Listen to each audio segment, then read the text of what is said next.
420. Hell yeah. That rules. My current PlayStation account is Goku Spider-Man 6. It was going to be Goku Spider-Man 69. Too many characters. Yeah, I ran out because I refused to leave out the hyphen. Okay, yeah. Purist. I mean, hey, Stan put it there for a reason. By Stan, of course, I mean the character from the Eminem song. Smilin' Stan. I'm gonna drive off a bridge. Excelsior. That made me think of the wolf spider. As it should. Alrighty. And I'm gonna transition the screen now. Hey everybody, welcome to the Sunken World Saga. This is a Dungeons & Dragons 5th edition live stream.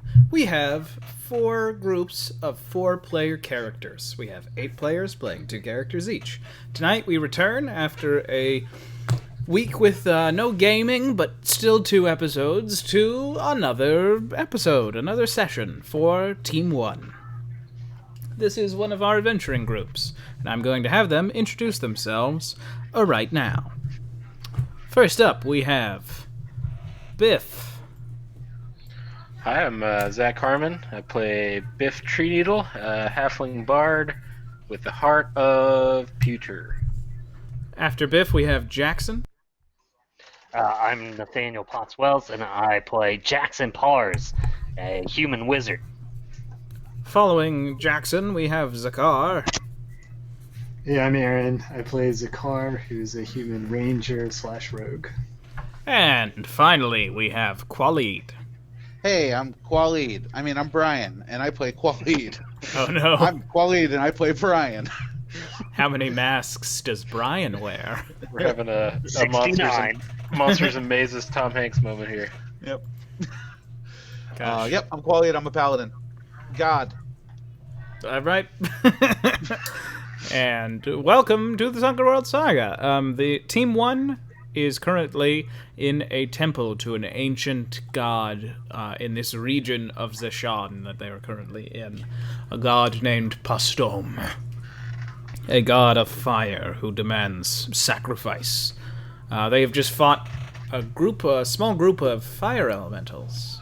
The move that really saved their skin, a sleet storm called down in the middle of this old temple.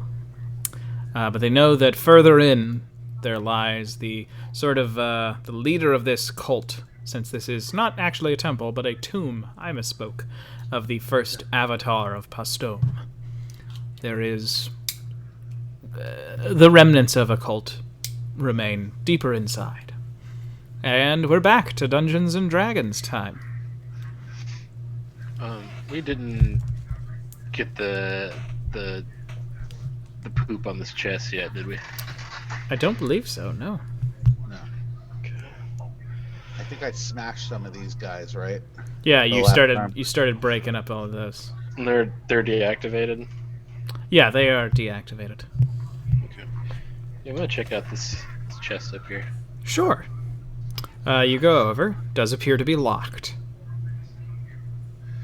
Alright. Well, let's see if we can do something about that. You want me to elbow drop it? The 10 for sleight of hand. All right, Biff, you reach in, and what do you try to do to the lock? It's like a padlock. Do you try and pick the padlock? I'll pull a bobby pin from my hair and try to pick the padlock with a bobby pin. Okay. You sort of reach in and you click, and you think, oh, this is an old lock. It sounds like I'm about to get it, and you try and do a big pop, and I need you to make a Constitution saving throw. I knew it. I knew this was gonna happen. It's funny. All right. A puff of gray smoke comes into your face, and you cough just in time to push it away from your lungs. Hell yeah. And you do not get a curse put upon you. Now the trap has been sprung. There's years of smoking finally paid off. Don't need another curse. Someone else can make a sleight of hand check if they like. Hey, Zakar, is that your bag now? I can give it a go. Can I use that pin that you had? Oh, yeah, I'll pass it over. All right. Can I use Thieves' Tools with the pin, Ben? Or I guess that's not really Thieves' Tools. I'll just do sleight of hand. Yeah. Sleight of hand is fine. All right, 14. All right, and you pop it in, and oh, hey, it's a pretty old lock. I think I found where it's supposed to go. Let me pop it, and it pops open. Great. It's a pretty old lock. I think for you found where it loosening needs up to pop open. Yeah. Yeah, it must have been. The Must key be is too old probably for me. locking. I don't You, know the old locks. I only know the new locks. Yeah. You loosened it, Biff. Yeah, I think so. And as you lift the chest, it goes. Is it glowing? You open it up. I need. Let's have the folk who didn't have any hand in opening the chest. Let's have Jackson and Khalid roll. Jackson, I need you to roll 4d12. Whoa.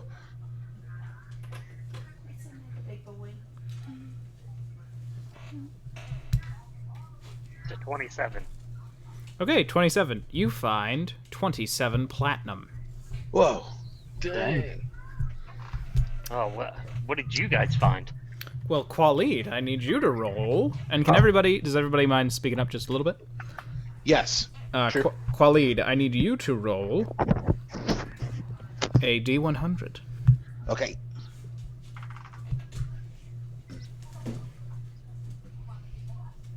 $77. All right, let me scroll for an hour to get to this bad boy. Come on, be an item that gives me an extra level 4 spell slot. What do you know? It's level of extra. It's potion of extra level 3rd spell slot. Whoa. That's also pretty good. I drink it. More stinking cloud. Oh no, never mind. Alrighty.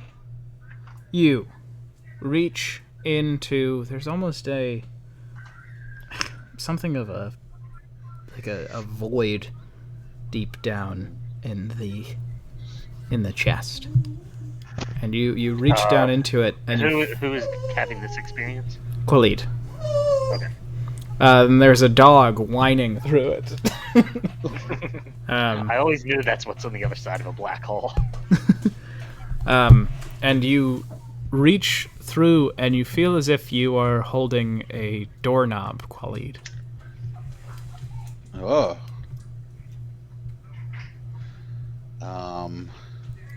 Guys, there's a door in here. Should I go in? A door in the chest? Yeah. I'm gonna Here, put my I'll head hold- back in. Yeah, I'm gonna hold my hand on it, and I say, reach, like, use my arm to guide yourself to it. I don't want to let it go. And also, My this fingers is linger deeply on his personal. arm and slowly drift down towards his hand and cup his fingers. It's like Ghost.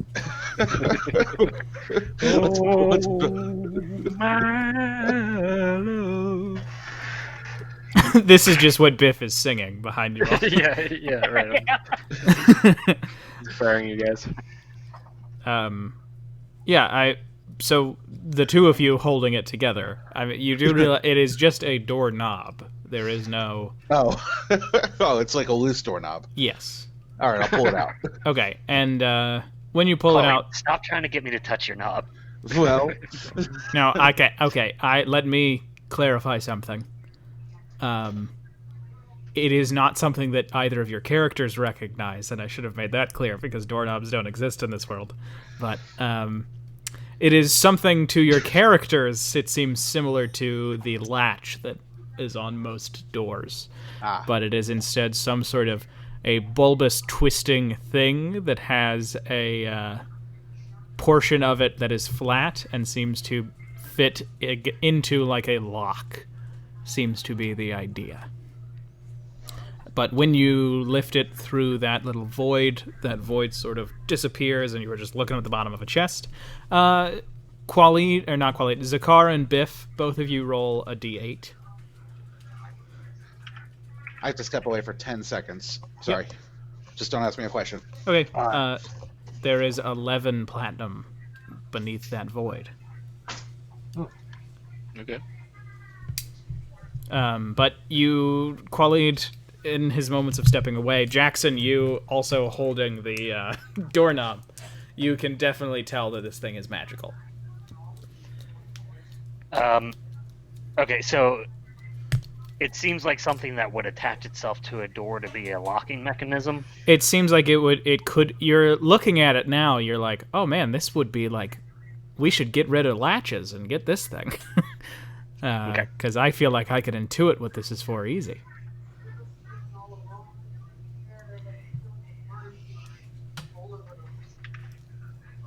What do you think that is, Jackson? Well, it seems as if it's something that would be used for, like, locking or latching doors, like some kind of a mechanism for it. But I think just as importantly, there's definitely some magic to it. Did I notice the void when I was helping Qualid touch it? Yes. And when you say void, not like the idea of your cosmos, right? Just like It was yes. like a black space that you could tell was not shadow. It was just like, it almost was like it existed in nothingness, in some kind of a void.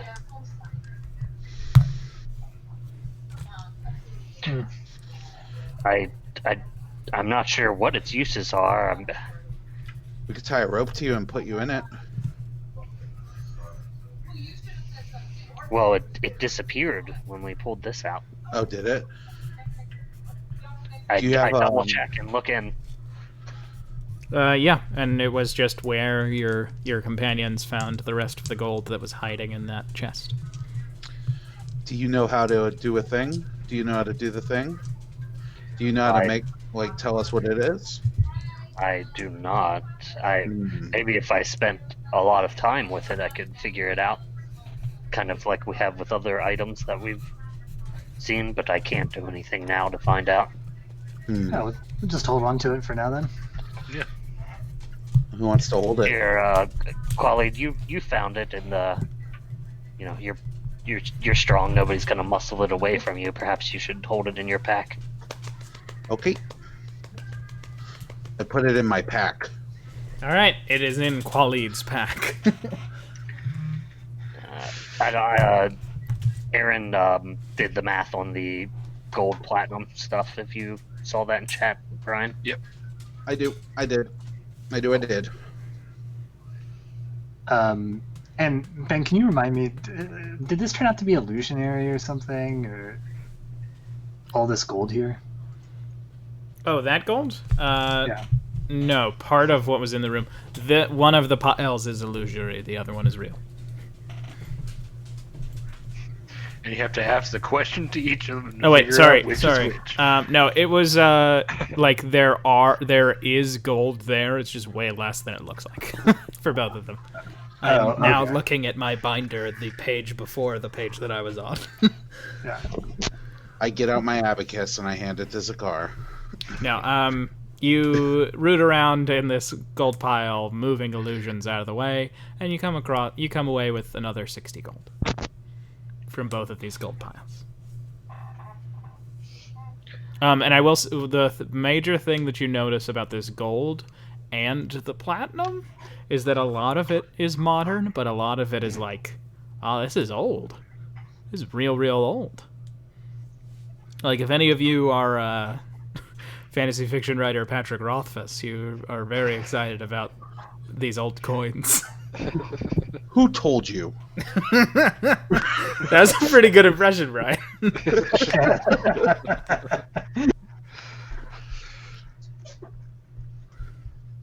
Yeah, that's actually a good way to get viewers for a stream, Ben, because then we can have people come and yell at Brian for not finishing his book. Can any of you sound like George R. R. Martin?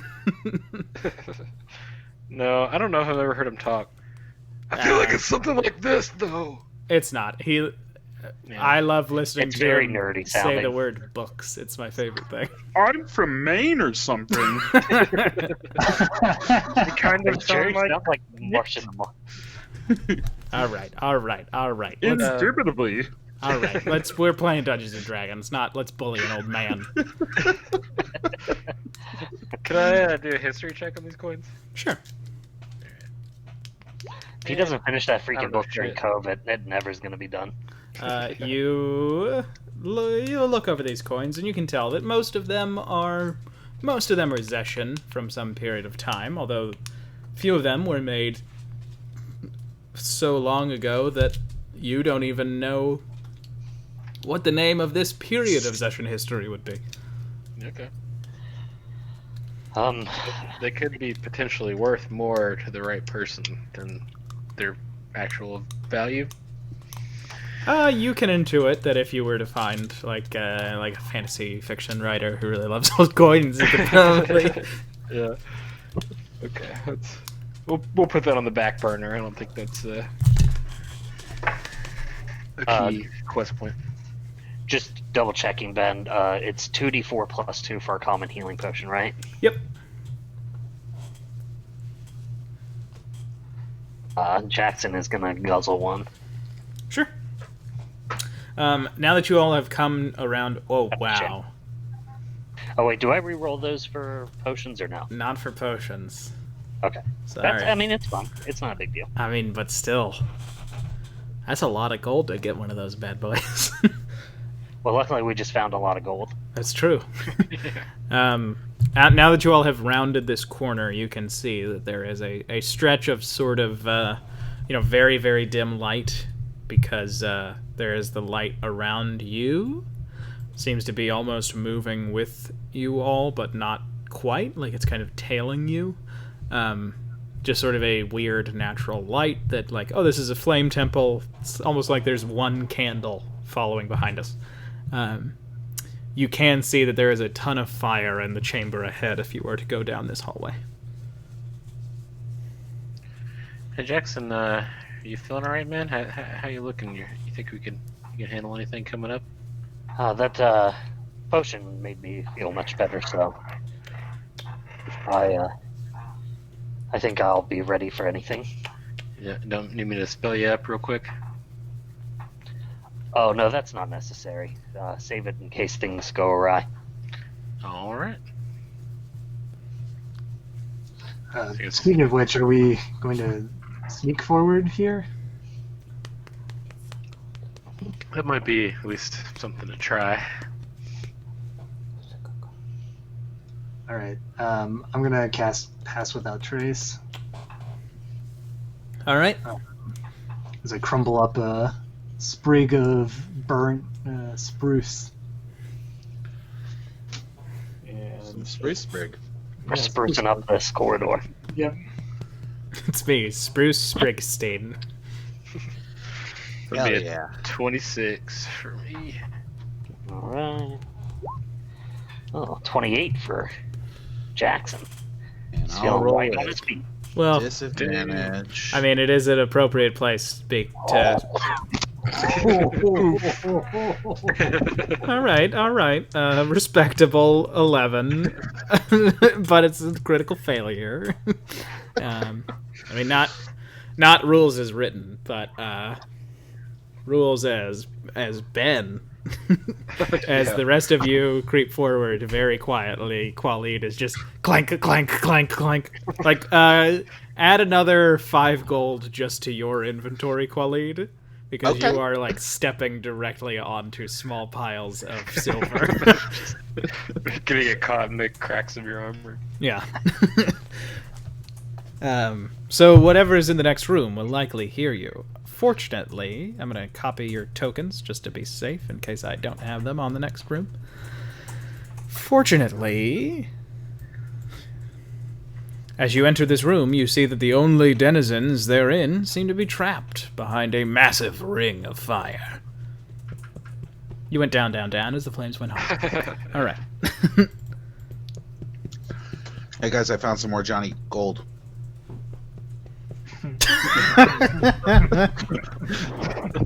Another one for you and me, Brian. Uh-huh. I've noticed that Nathaniel doesn't have time for my shit.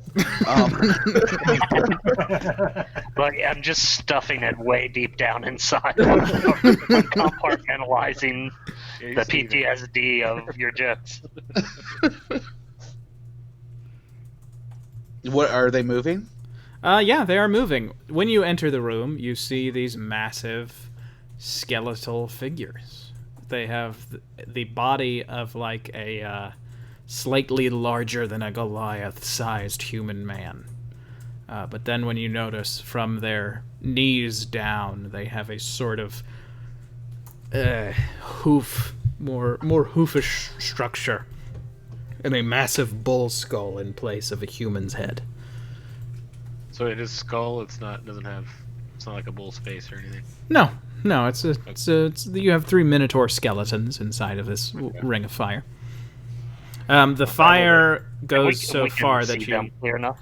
you can see them, and it's not quite well conveyed, but you cannot pass around this ring of fire to get to this this point.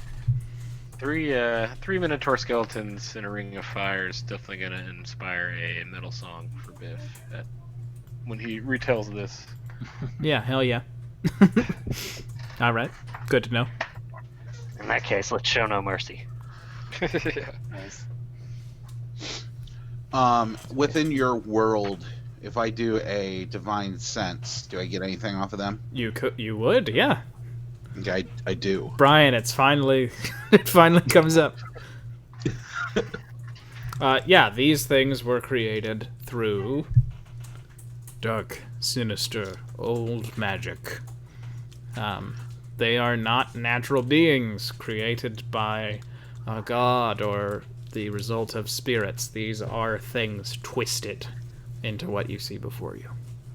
So you can tell that there is like nefarious, malicious, evil magic was used in this creation. These are dark beings. This would explain that sense I was getting when I was trying to detect magics earlier.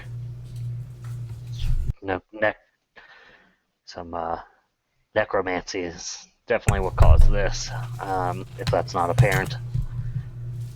Just to be clear, Ben, there's no way to get to this side of the room either, right? The other side, let me look at how I wrote this puzzle. One possible solution, you can get to the other side.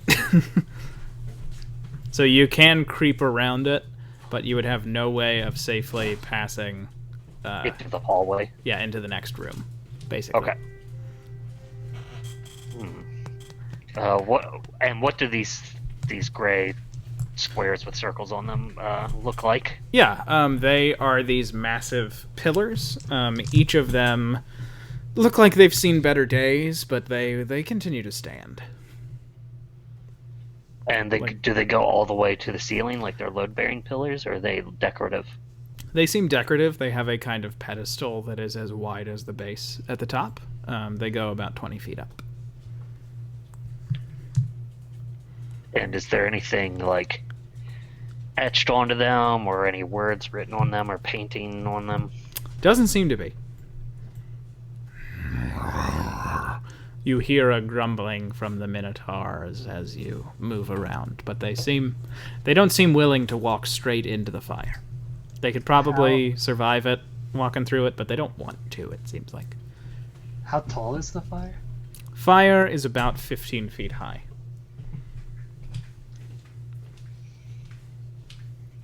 So if we can climb to the top of these pillars, jump from pillar to pillar, we could jump over the flames. Do they seem more interested in us or in the fire? In you all. Like this one in particular in the front, he has like this massive maul, and he is just like dragging it on the floor and looking between, at the moment, between Jackson, Khalid, and Zakar. So, I don't know about you guys, but I kinda don't want to fight these guys if we can help it. We could go the other way. Ideally, we could if we could get around the fire without releasing these guys. So Perhaps Zakar, perhaps you can just fire arrows at them until they're incapacitated. Oh yeah, that's a great idea. Can you cast haste on me, Biff? And I'll take 6 seconds in game and about an hour out of game to. I'm afraid my arrows wouldn't make it through the flame. I'm wondering, Ben, you said that these pillars are worse for wear. The pillars, yeah, they've seen better days. Yeah. Khalid, do you think that you could break down one of these pillars and we could bridge the flame with it? I mean, yeah, I could try. I'm gonna try and use the extending thing on the Ruby Bang to see if it like pushes the pillar any. We're sure these pillars aren't what's holding these minotaurs in, though. Could they be connected to the ring of fire? So did you say that you whacked with the power pole against the No, I'm just like I put the end up to the pillar and then I just like make it do its extending thing with like a bonus action, just to see if it like pushes the pillar or anything. Yeah, the pillar does not move. Make a strength check. Okay. You about to move. Yeah, Jackson, you slowly That's an like, unnatural one.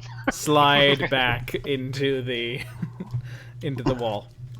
I mean, it's not sudden. You just like you scrape against the. You have time to like look down at your feet as you. Yeah. Well, and you guys see me. I'm trying to. Now the pole is wedged between the column and this wall, and I'm just like hanging on it, trying to get it to come down. You know, like shower curtaining. Yeah. Just, come on. I mean, It slips off. I'd go run in there and fight them if you want. Oh, well, I don't think that's necessary. I mean, if we really wanted to, I could just do this over and over again, and I cast that splash on them. On which one? This one and this one, the two on the bottom. Okay, cool. So they make a good DC. Yeah, DC 16 dex save. Okay, first one fails, second one succeeds. So first one takes nothing. That's correct, and the second one takes the 7. Okay, everybody roll initiative. Oh no. What did I do?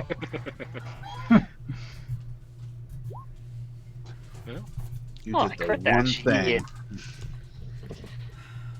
15. Look, it knew I already went, so it was like, okay, he must be first. Okay. So the one that you hit takes all 7 of that damage. The one that you did not hit takes none of it. And Jackson, you are up first in combat that doesn't. I mean, you don't know if what they're gonna do, but you, the player, does. If you want to just do acid splash again, since that's what you said. Yeah, I will. I'll be like, it seems to work. Okay. Yeah, they both kind of go. The same 2 ones. Okay. First one succeeds. Second one succeeds. Okay, maybe it doesn't work as well as I thought. And that's my turn. Okay. Next up, Bronx. I'll be right back. One of the Minotaur. Are we just screaming boroughs of New York right now? Well, I feel like with knowing Ben, it's probably a reference to gargoyles more than. It is. Yeah. Yeah, he's mentioned it before. Yeah, he's named after the gargoyle. He's built like him. Next up, this Minotaur comes barreling forward.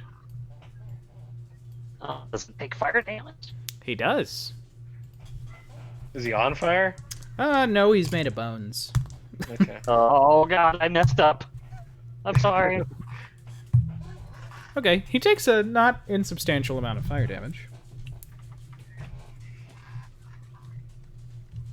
But he gets right in front of Zakar, and he is going to lift his battle axe. And he's going to swing at you. So sorry, is it 9 misses, though. Yeah, thankfully. I have to take 21 points of He damage. comes over, and he basically just slams his great axe, and it just hits the wall, like, right behind you above your head. Oof. And you hear it like rattle, rattle, rattle in the stone. Okay, next up in the initiative, it is your turn, Zakar. Okay, I'm gonna take out my rod and sword. And Ben, you roll that as a bonus action, right? To draw weapons? Yes. Or is it part of the movement? Okay. And then for my attack action, I'm going to attack twice with my short sword. It's 19 to hit 19 hits. and 15 to hit. Okay, and you use Dex, right? I used attacks, yes. Okay, then that is piercing damage. Yes. Sorry, I didn't roll damage. So that's a total of 19. Okay, he takes 9. Okay. As you pierce bone. And if I back up against this pillar, does it feel solid? It feels solid, but like as you I get back it, into so it, it's- you feel like a little bit of dust kind of crumble away, as if like, maybe this thing is, it could feasibly drop. Sure. Okay. All right, sounds good. Thanks. That's my turn. Okay. Next up, Khalid, your turn. It's me. I'm gonna run over here into this space, and then I am going to shove him with my charger feet. Okay. But I'm not gonna shove. I'm gonna knock him prone, not shove him forward. Okay, so that is a strength check. Strength saving throw. Yeah. Okay. It's very high. It's an 18. That saves. Okay. Then I'll attack him. Okay. No, I can't attack him. I lied. Okay. Then you just kind of like bull rush into him, ironically, and he's just like, "That's my thing. I'm not party to your tactics." Yeah, well, I thought we could get along. It's fine. Okay. Next up, is that your turn? Yep. Yeah. Next up, it's this other Minotaur. He comes barreling through, and he sort of still holding his weapon. He drops to all fours as he slips through the fire. He'll take a good chunk of change of fire damage. But he is going to attempt to gore you, Jackson. That's fine. Are you ready for the inconvenient Gore. truth? I was gonna say that's what we stand for, not accepting Al. Alright, is it 15 to hit? Well, it would, except I am throwing up Shield. shield. Yes. Okay, you summon up your shield and you like make it so that you have that symbol of yours show up. Yeah, I that- literally draw it out and split it into two and eat from his horns. I just hold my hands in front of the horns. yeah. And he stops and goes. Okay. And that is that Minotaur's turn. That Minotaur skeleton's turn. Biff, you're up next. Okay. I'm going to join Khalid here. Pull my rapier, made of wood, as I'm charging in and trying to. I know skeleton versus rapier. It's not the best weapon mashup. I'm gonna try to hit him anyway, and not do well.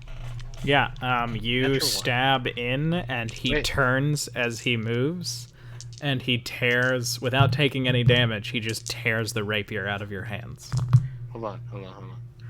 I have lucky as a racial. Oh, ability yeah? for halfling. Yeah, Yeah. no ones. Yeah. How'd you do double ones too? Jesus. Yeah, I don't know. I have to use a new roll though. So. Well, that's better. 14 at least. 14 hits. Alright.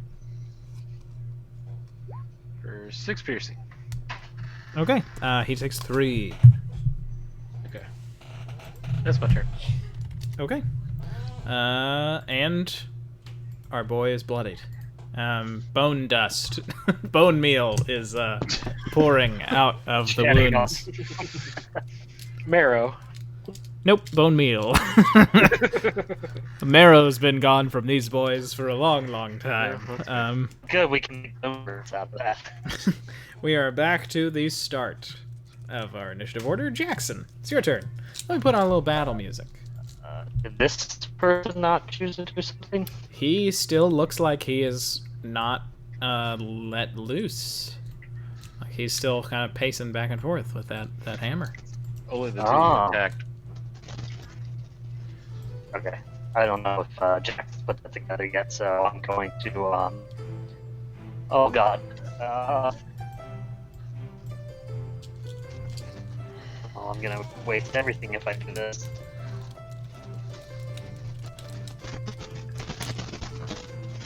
Oh, shoot.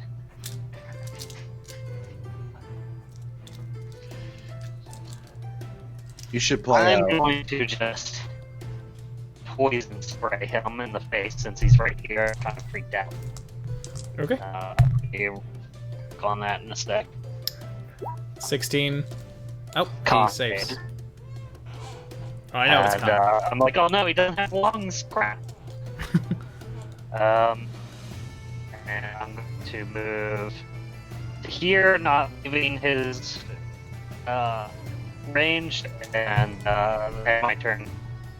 Okay. You are a little bit robotic. If you think it might help to leave. I'm not going and to be able to fix it. It's whatever program Rachel uses for her internship. It like sucks down all of our internet. Gotcha. Sorry. No worries.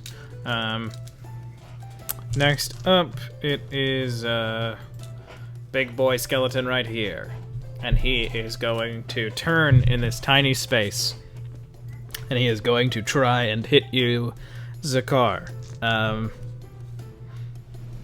You have disadvantage from being flanked and so cramped and being so big in a huge space. I think because he is cramped, here's what I'm gonna do. I think I know what Zakar would like to have happen. For him not to attack. Oh, well, never mind. I am going to... So here's what I'm going to say. Aaron, make a dexterity check if you want to. If you do really well, something great will happen. If you do really bad, he will not have disadvantage to attack you. But if it's medium, it'll just be a normal attack with disadvantage. Okay. You said a check, not a save? A check, yeah. Okay. This is, in my mind, Zakar deciding to do something. Okay. Yeah. So I guess my thing is you were checking on that pillar. Is Zakar gonna try to dodge out of the way at the last second so that this Minotaur hits the pillar? Yeah, I mean, I was kind of trying to position myself like that, but it doesn't seem like I'm in a good spot for that, so Well, I understand. If he misses, we'll call that him hitting the pillar. Okay. Sounds good. But he just has disadvantage. He's not definitely gonna hit it if he misses you. Alright, first roll was a natural 20, so good thing you did not roll under a 10 on your dexterity. Second one, well, still pretty high. It's a 16. 16? Yeah, both hit. Alright, 16, he hits you. But he hits me against the pillar, right? He does, so you'll be knocked into the fire as well. Oh no. Alright, just doing the damage from this roll. And you take 24 slashing damage. Okay. And are knocked into the pillar. The pillar does begin to sort of crumble and crack. It is still standing, but not much will be needed to knock this bad boy over as it, like, your back mashing against it. Really, really hurting. Not enough to do damage, but enough to make you unhappy. Yeah. Wow. And now it's your turn. Before his turn, I'd like to hit him with my sentinel feat. Oh, right, the worst feat in the game. My least favorite feat, Nice. yeah. And I'll do that with Mage Killer. 13. Now, I mean, you would have advantage. Oh, I have advantage. Yeah, Nat 20, baby. Yeah. And you know what I'm doing? You know what I'm doing? You're gonna smite? Yeah, I'm gonna... No, he's bloodied already. I won't. Save my spells. 18. Okay. He takes 18 points of damage. He does take... It feels like he takes the full damage. Does feel like he takes the full damage. Like, you like, slash down through his ribs and, like, split a few of them. Yeah, I think piercing is the... I think it might be magic weapon. I could... But that'll be my turn. Or that'll be that reaction. Yep. And now, Zakar, it's your turn. All right. I'm going to use my bonus action to focus my ire upon creature, and then I will attack twice with my short sword. Sure. 25 25 hits. to hit, 26 to hit. hits. Ooh. Alright, that's 18 plus somewhere here. 3, so 22? Or no, 21. Yep, he takes 9 from the piercing and then 3 damage. Yep. He is looking really, like, fucked up. Like, you, part of that short sword attack, you, like, carved off one of his calf muscles. Nice. So he is, like, barely able to stand. That's my turn. That was me trying to pull in Steve Harvey listeners by letting my natural Southern accent make me say barely different. Aaron, do you said you're wielding both of your weapons. Do you use your bonus action to attack with an offhand? I use my bonus action to for Slayer's Prey this turn. Oh, gotcha. So, yeah. Khalid, it is your turn. It's me. I'll hit him. You attack him. You attempt to hit him. You swing. With a 26, you hit. 12 damage. And 12 damage is enough. You cut perfectly through his spine, and then just with, like, follow through, you basically turn back to, like, dramatically turn towards the other Minotaur, and as his upper body falls, you, like, split his skull with your sword. Not even trying. And that is, that's that.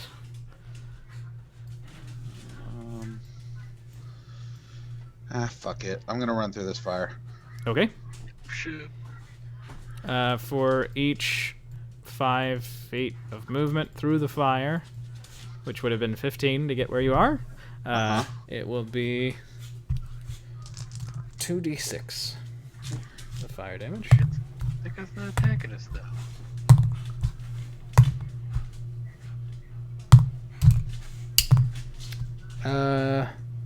So it'll be 17, and you have resistance to fire damage. I do. So it becomes 8. You take 8 fire damage. I take 8 fire damage. Alright. And then I'm gonna hit this guy. Okay.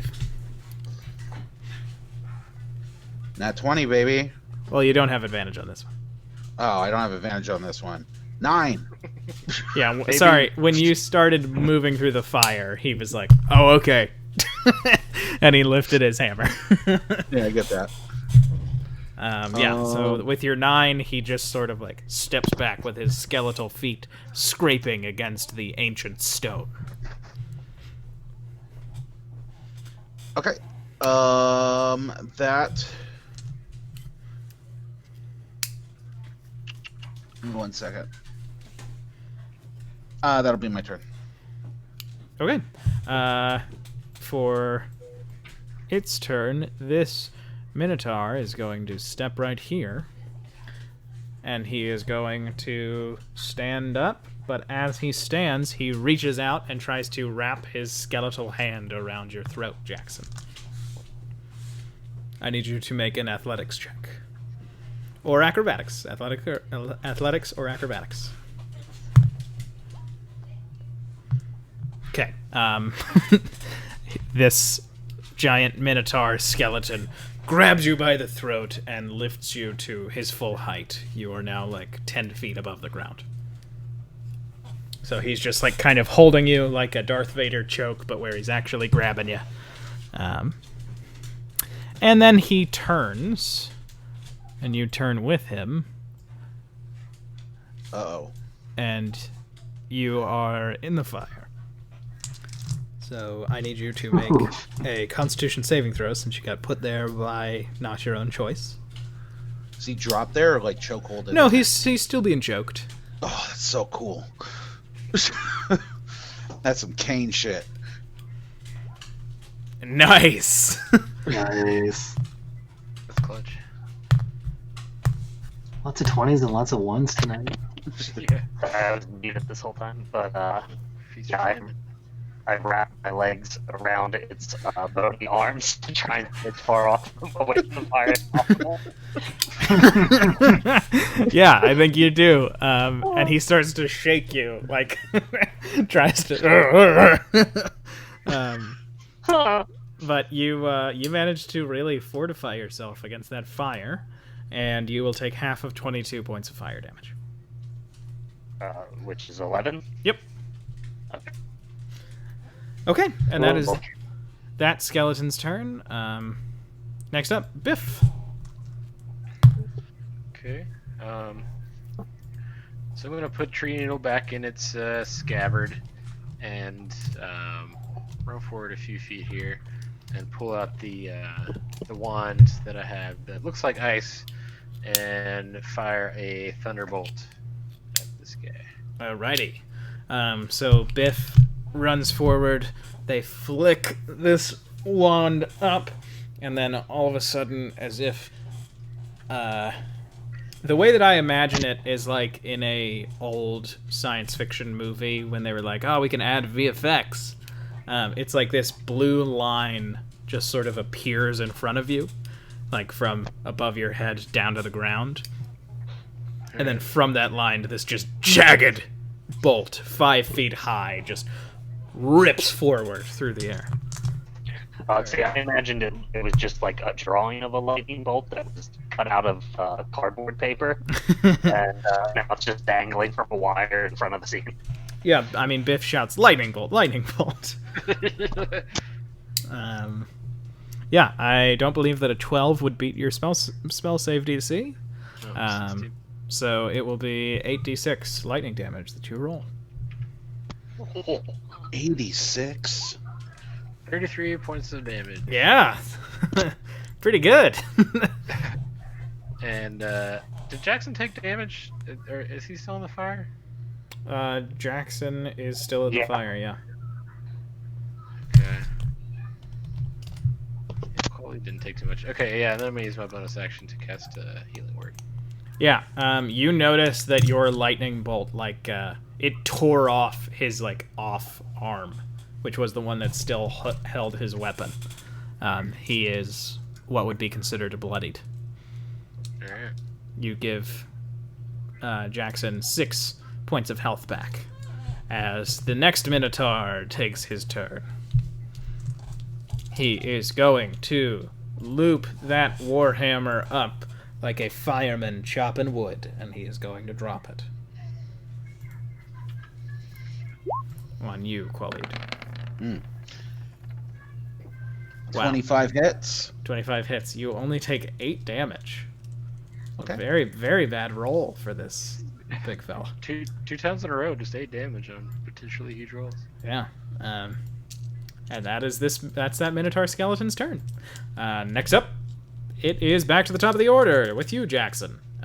You can choose to make a acrobatics or athletics check at the start of your turn to try and get out. It would be your bonus action. Oh. I think you're muted, but Going to. Yeah, I am. I use benign transposition. I draw a glyph around myself and just like throw the circle of it like around me, and all of a sudden I just like raise out of the floor here. And I go, "Ooh, it's too hot over there. I have an idea. Stand behind this pillar." And I'm going to move here. And this isn't in fire, is it? No. You're like right I'm gonna- next to it. But Like, is it like it hurts kind of next to the fire? No.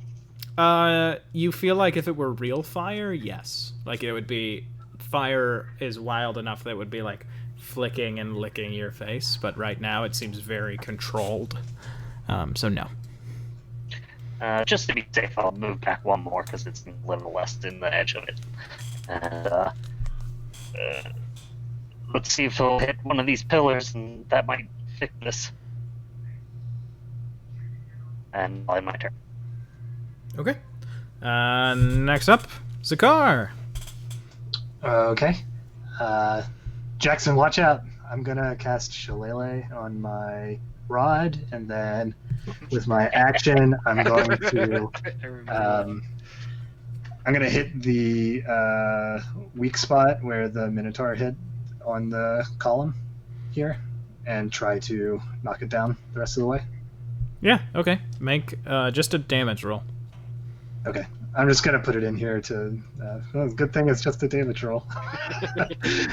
15. Okay, 15. This pillar topples. Okay, cool. And it slowly ekes down.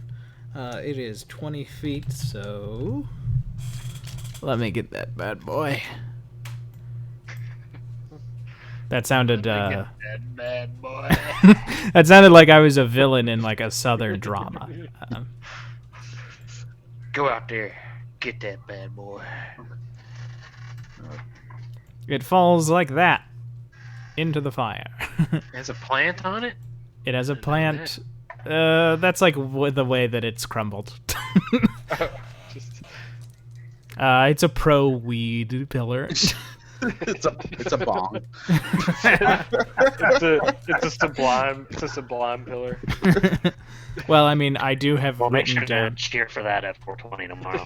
in my map making. I did refer to this pillar type as sublime pillar, but that's simply because I design everything with the sensibilities of a 45-year-old Japanese game designer. It's a pillar with Rome. All right. All right. Is that your turn, Zakar? Yeah. Taking I movement. moved, but that's my turn. Okay. Next up, it is Qualit. It is your turn. Okay, on my sheet it doesn't say what it is, but I'm going to do it, and you can tell me what action it is. I'm going to cast Light Steps, and I'm going to just build steps up the light body of him, and then I'm going to walk him. Okay, so you basically the first step appears below you and sort of launches you up to the second one. As you make it, you take like your off step on that second pillar, like 10 feet up, and then it launches you again up to a third one that appears as you would have like fallen onto it. The light steps are basically these 10-foot discs of just light that have these intricate not carving, but these intricate what only Qualid recognizes as in Elvish stories of your people, your tribe. Interesting. Yeah, so I walk up those. Are they? I'm like casting them right into him, essentially. I don't know how tall he is. How tall did you say they are? They're about 10 feet. So I guess maybe two are against him, and then the third one's up in the air. Yeah. Third one is up in the air, starring George Clooney. You got me. All right. So are the two gonna blow up? They will do damage to him. Since you created them in him, I think he'll take slightly less damage, but he will still take. Okay. Roll. We'll say half damage, so we'll just roll 3d12 for the total damage. And it's radiant. Yeah, he takes 14 radiant damage, which is doubled to 28. Yeah. I had a feeling. Ooh. Is that what action is that? Is it an action or a bonus? That's an action. Yeah, I figured. Then I'm gonna stay on this one. This step, and I'm gonna stay there. Okay. You feel like you will be able to move these, but not for very long, and you won't be able to do it again for the rest of the day. Okay. This being the first time you've done it.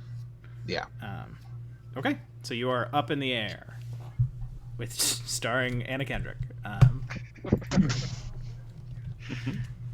And okay. Next up, it is this Minotaur's turn. It's going to step to here, try and reach out for you, Biff, with its now good arm, and it just sort of reaches around you. Make an acrobatics check. Alright. 23. Alright, basically, he manages to just, like, bring his arm crashing down, and, like, two of the fingers just ghost past your face as you take a step back out of his reach. And his arm clatters to the ground, and that's his turn. Biff, it is your turn.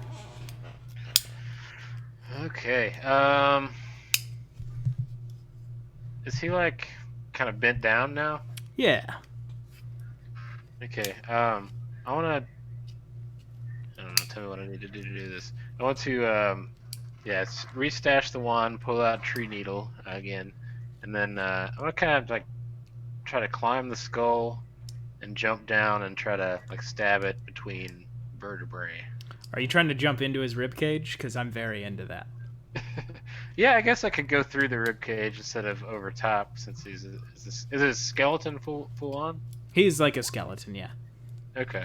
Yeah, I'll just try to go straight through the rib cage. I was okay with you like running up the skull and then just being like cannonball into his rib cage.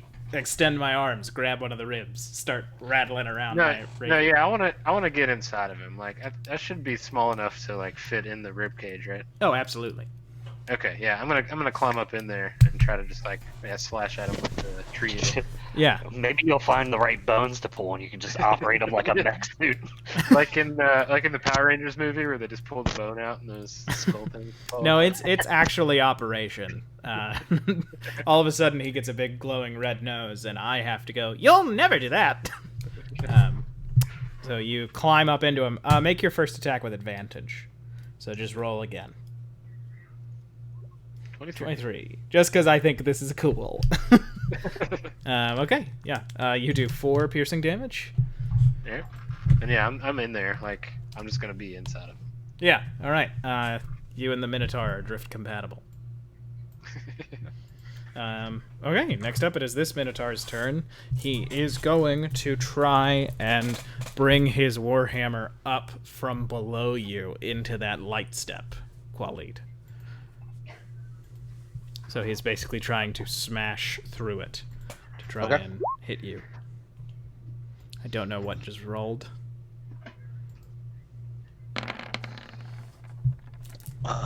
25 again. Wow, Yeah. Jesus. Yep.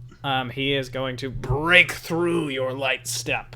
But the light ends up taking the brunt of his damage. Okay. So you do not take damage from his hammer, but you are falling. Yeah. 20 feet, right? 20 feet. So, Okay. Do you do anything? Yeah, I mean, I'm going to try to land on my feet like Superman. All right, make an acrobatics check. Okay. Acrobatics. That's not good for me. 1. 1. Okay. You take 11 points of bludgeoning damage. Okay. You land on your foot, but then it's like slides out from under you, and you end up like falling onto your thigh, and it really stings. So I'm prone. Yeah, you're prone. Okay. Well, son of a bitch. And you're prone. Okay, back to the top of the order. It's Jackson time. Are you in trouble, Khalid? I mean, I'm bloody, but I'm fine. Are you asking Brian or are you asking Khalid? Are you yelling at Khalid? At Khalid. Shut up! That's his response. He's mad that he fell. Give him time. He'll get over it. He started fit.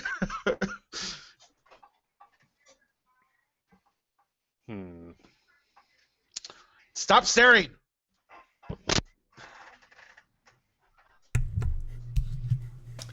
When I said Jackson, it was Jackson's Okay. turn. Okay, never mind. Sorry, I'm No. deciding if I want to spend like 8 different spell slots to save Khalid. No, you're good. I mean, shut up. Fine. All right, then I'm just gonna step up here and try and help swing at this this pillar,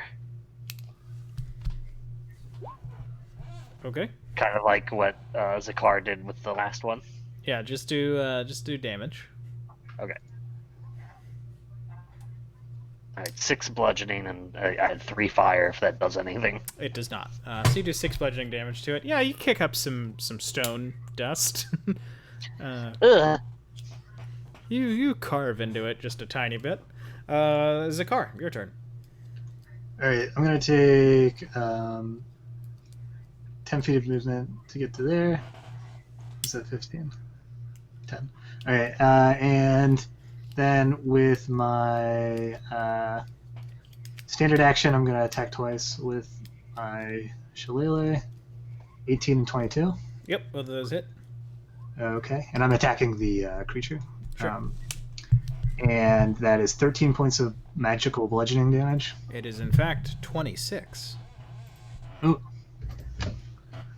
And you basically just bash both of his legs into dust. Nice. And Biff, you fall, and his skull lands perfectly on your head. I was gonna do that anyway. Can I see out of it? Yeah. Like, does it fit all the way around? I mean, it's very big. It would be very cumbersome to wear for a very long time, but you can see out of the eyes. Or no, you see out of the nose. You're like a Ninja Okay. Turtle. Right. We'll say that this is a critical hit on this pillar, sure. Oh, yeah, I didn't even. I was just trying to get the damage. So that is 9 piercing on the pillar. And just Or because 10. I like how this would play out, I'm going to say that's enough to take down this pillar. This was the weakest one. Cool. So you're... Yeah, I imagine. So I think I'm spinning a lot. There's a lot of spinning that's happening around this. Yeah. And that pillar crumbles over and falls down on top of this minotaur, crushing this minotaur That was hoping into for. a pile of bone meal. Hell yeah. You have won the Minotaur Fire Ring, and I could have beat him. the fire ring slowly goes out. This was not the way that I intended the puzzle to go, but it's a very feasible way to finish the puzzle. So congratulations, you've defeated the Minotaurs. I guess you could say this love was a battlefield. Pat. Minotaur. Pat Bonatar. All right, guys, I'm gonna go away forever. I thought love was a burning thing, right? It gives love a bad name. Hunk of burning love. It makes a fiery ring. Oh, all right. Jackson, let me copy these tokens. All right. Now you all can look around.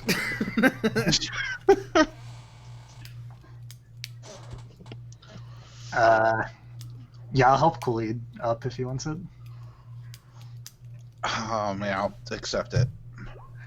Oh, you walked away. Never mind. Oh, you fell down over here though. Oh yeah, that's right. Oh God, No. Ah! we've been shunted into each other.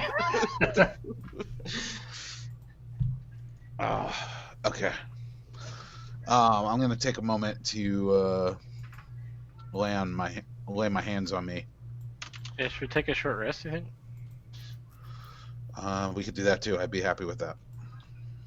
Sure. All right, and would you all be good with us taking that short rest as we take an actual short rest Sure. in the Yeah, real sure. world, or is this Fine, too thank you. early? No, that's fine. No, that's fine. Okay. I'm fine with Hey that. everybody, the Sunken World Saga will be back in. Let's say we'll be back at 7:15. 8-minute break. Love is a burning thing.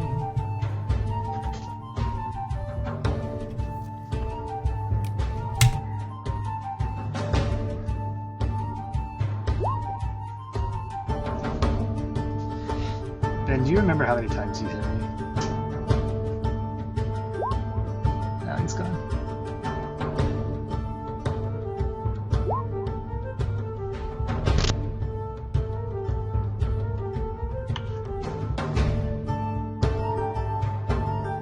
I'll play in Sonic Rest a little bit. So. Oh, nice.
Do you like the Sunken World Saga?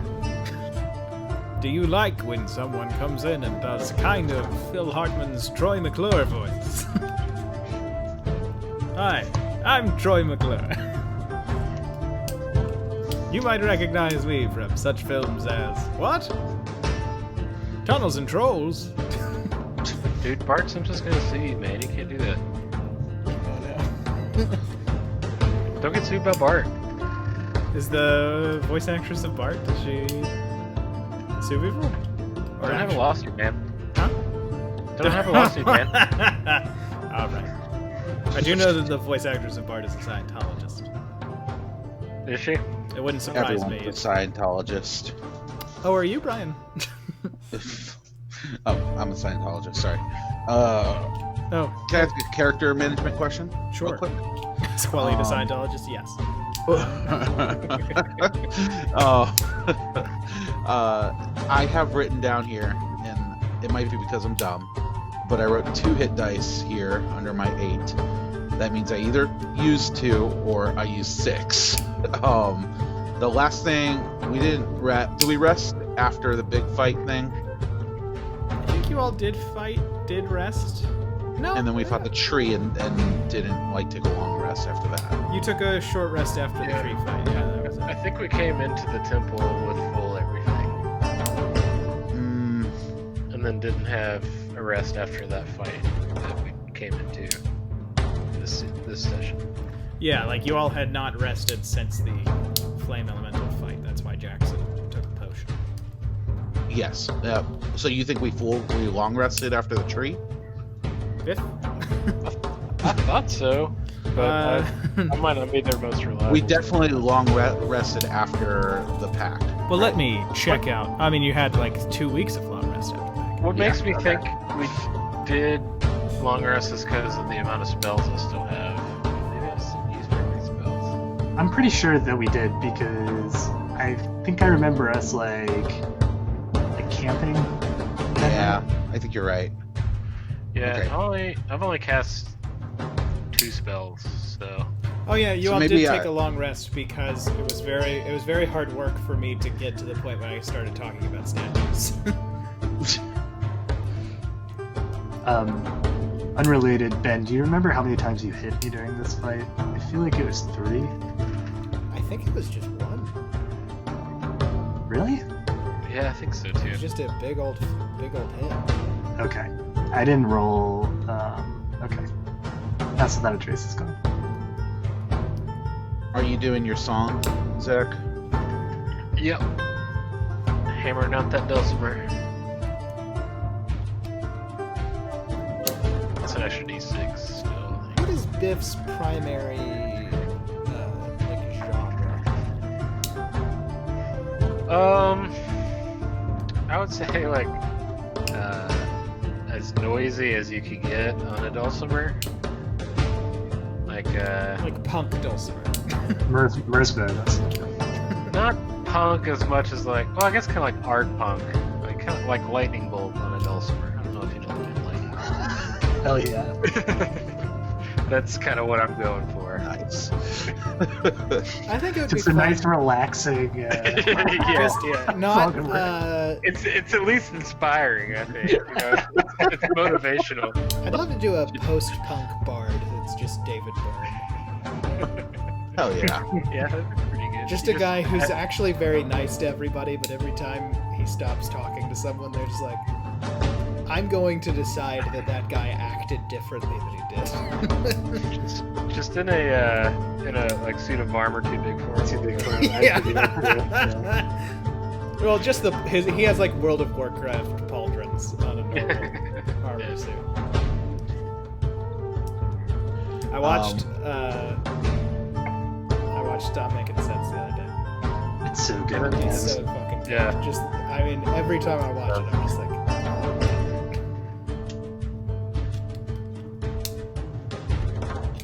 Zach, can you roll the Song of Rest real quick? Sorry. Oh, yeah, sorry. I always forget it's me that does it. I mean, if you've spoken recently, Nathaniel, we haven't heard you. Yeah. Hell yeah. Hell yeah. How about now? Yeah, you sound better. 31 plus 23 is 54. No, Back to full. 54. Ben, would it be okay for me to say that I was trying to check out that doorknob thing while we're taking a short rest, or does that interfere with resting? No, that could be a short rest activity. What you decipher about it, and it is only through your connection to being and your understanding of, the way that you envisioned the planes when you studied, you've kind of been questioning that. Maybe. I don't want to speak for Jackson, actually. But perhaps you've been questioning it because of what being has told No, you. he has his own understanding of it that he believes wholeheartedly. Okay, gotcha.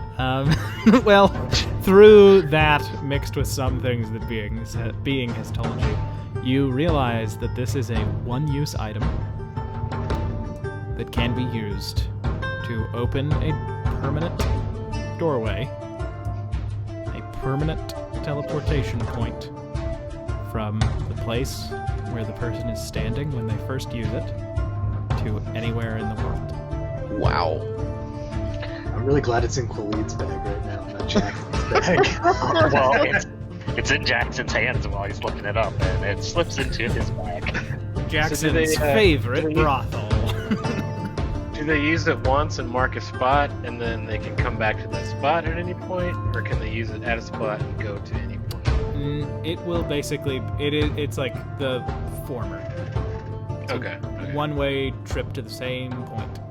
Well, Gotcha. but basically And it has you to create be to a this mortal plane. You set the Yes. point ahead of time. mortal plane. Nope. Oh, okay. It could be like, oh, you know what? We need to get to this place. It's a perfectly calm day. I'm gonna walk outside and create a door that will exist forever. Let's go through. Or it could be, we're running from a bunch of trolls. Hey, doorway, run through. And anybody that comes across that door, it would work for them. Possibly. That's a little bit beyond a short rest. Oh, okay. I share none of this. Sure. And I just, I'm like, and slide it into my pack and go upon resting. I would like to try to chip off a piece of this Minotaur skull. Like, I want to chip like one horn down to like an eye piece, basically. I just want to cover my eye. Yeah. One eye with it and have like one horn. Yeah. Oh, and before we started resting, I rolled a 14 investigation just to see if there's anything of interest in this room, like anything that deals with this religion or anything arcane or anything that's like an object that we can have, like pick up and take with us. Yeah, when you look up to the ceiling, you see there is it is like a cave painting, basically. But it clearly depicts a dead bull next to a dead human, and then a man who is clearly wearing the head of a bull. He is not a minotaur. He is a human-sized, everything about him. And like this long cloak, you see him just sort of throw his hands up in one part of the image, and then you see that there's all this fire behind him. You see that both of the corpses catch fire, and then they sort of burn to ash, and like a phoenix, something grows from it, and it is a minotaur. Interesting. There's a scene of these minotaurs being created. The minotaurs are like living ones, though, right? Not skeletal ones. They seem to be flesh minotaurs, yeah. That's Biff's next album. And we're still on the we'll be back screen. Oh, sorry. Thank you, Aaron. Nobody look at the stream right now if you're playing. Do I have enough time that I might be able to sketch this in my spell book? Yeah, you'd have time in that short rest. Okay. Sweet, Biff. Do you look like a visored Bleach character? I never watched Bleach, so I can't answer that. Well, You look like a worse Yu Yu Hakusho character, yeah. whoa, Yu Yu Hakusho, I can get on board with. that's the best.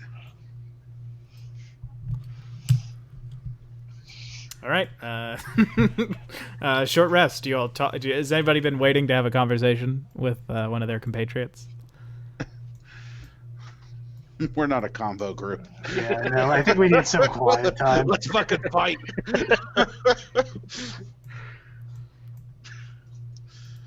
I'm just laying in my armor. I think it's the only way that my body doesn't feel like it's carrying armor. That's how I'm resting. Yeah, I don't know if I could actually fashion that skull piece into something wearable right now. I might have to speak to Make an accessory check. a leather worker or something. What's fabulous? Charisma? Yeah. 22. 22. I mean, you do a fine job. Okay. It's not the best it could look, but it's not the worst. It'll do for now. Yeah, I'm gonna take one of the smaller bones that I can get my hands on and keep that, and then I'm gonna take off of a large bone, like a femur or something. I'm gonna take my knife and just like scrape some bone dust out of it, and keep that in a pouch. Yeah, you get some And, good. that's all I want from them. You get some good bone dust. Well, that's good bone dust. Are you folks feeling up for moving on? I definitely feel much better now that we've rested. Should probably check out what's ahead. Oh. I'll lead. Um, Wait, oops. Ouch. And I'm switching from my melee weapons to the bow, by the way. Sure. In the next room, I ask that everyone moves square by square. Okay. Always good when the DM says that. All right, and you all step into a long room. It's basically, more or less a rectangular room, a square room. It seems mostly empty. There's a trail of blood going towards the next corridor. You do see that there is a treasure chest sitting in the room, and then there are these, scattered remains of probably victims of this cult at different ages. They are very, very old and decrepit skeletons. Khalid, you're not going. Is that one big streak of blood? Like, does it seem like it's from one creature? Or No, does it it's seem like different from streaks of many blood. creatures? They've Okay. aged. What do we got? Like an arterial blood spray pattern? What do we got? Roll for Dexter. Huh? My Dexter itty check. That's pretty good. Yeah, see, that's the key to Nathaniel and Brian's relationship is Brian will give it up for Nathaniel, but Nathaniel refuses to do so for Brian. But that's Well, how we both want it. Well, it's just because I respect Brian so much. I put him up on a higher pedestal and higher expectations. But it's a long, plain room, some blood. It's a long, plain room with some blood. All right. Classic Oh, D&D. Khalid was in the way, in the front. I mean, it looks like a plain room where I come from. Just with some blood. All right, what do you want to hug the walls, guys? What do you want to do? Well, there are skeletons on the walls, I think. True. I am going to cast Dimension Door Oh, and be over here. Sorry, where'd you go? How many people can you take through with that? Oh, I could take. Oh, no one actually, All right. because it has to be a person of my size or smaller. Yeah, but you're medium, right? Nope, small. halfling small. Small. Oh, really? Wow. Mhm. Fear Yeah. of the small.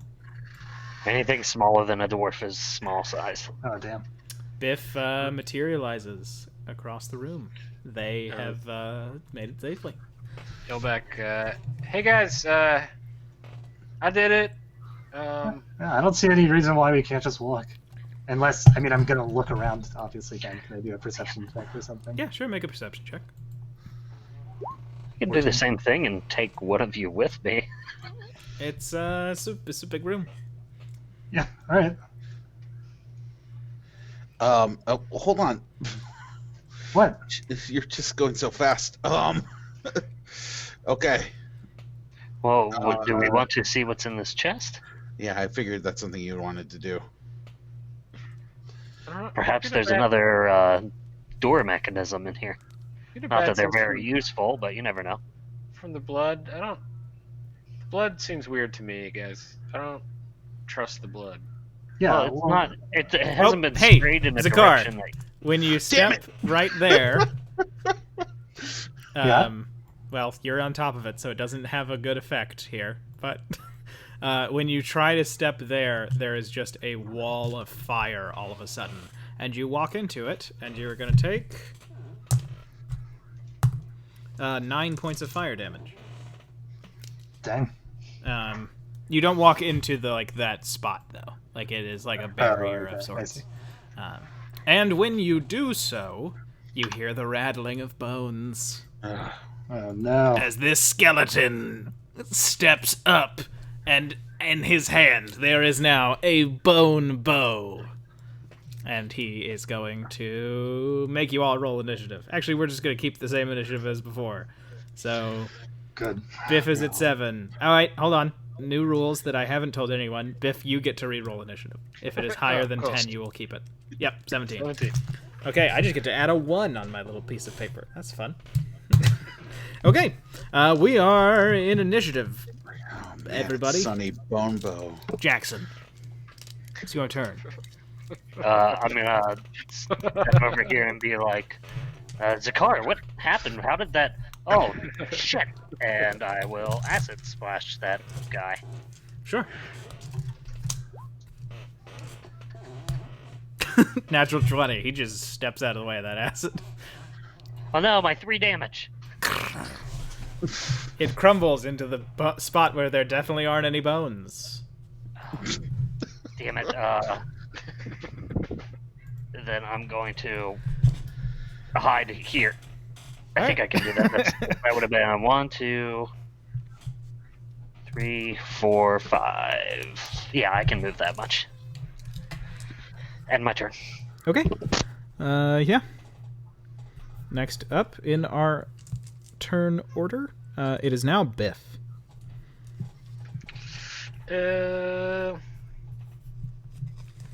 I'm just gonna cheer some folks on. I'm gonna hammer my dulcimer, play some inspirational music, give out let's see, a dice of bardic inspiration to all 3 of my party members, and wish them the best from my vantage point over here. Okay. And then it is this skeleton's turn. He steps right here, and he is going to fire 2 arrows at Zakar. First one is a 22 to hit. Yep. Okay. You take 9 points of piercing damage. Second one, a 12 to hit. That one does not hit. Nope. Okay. That's this skeleton's turn. You hear there's almost like a laughter as you watch his jawbone sort of chatter after he lets each arrow fly. And you notice his form with the arrow is like there's no soul to his draw. It's just like efficient draw, fire. Efficient draw, fire. There's no artistry. You, an artist with your bow, you find it. Sure. He's the Yngve Malmsteen of bowmen. Alright, I'll give you up for that one. He's a beautiful fat bastard, okay? Don't you talk about him like that. It is now your turn, Zakar. Alright, I'm going to use my bonus action to focus my ire upon Archer for his unartistic use of the bow. And I will then attack twice with my bow.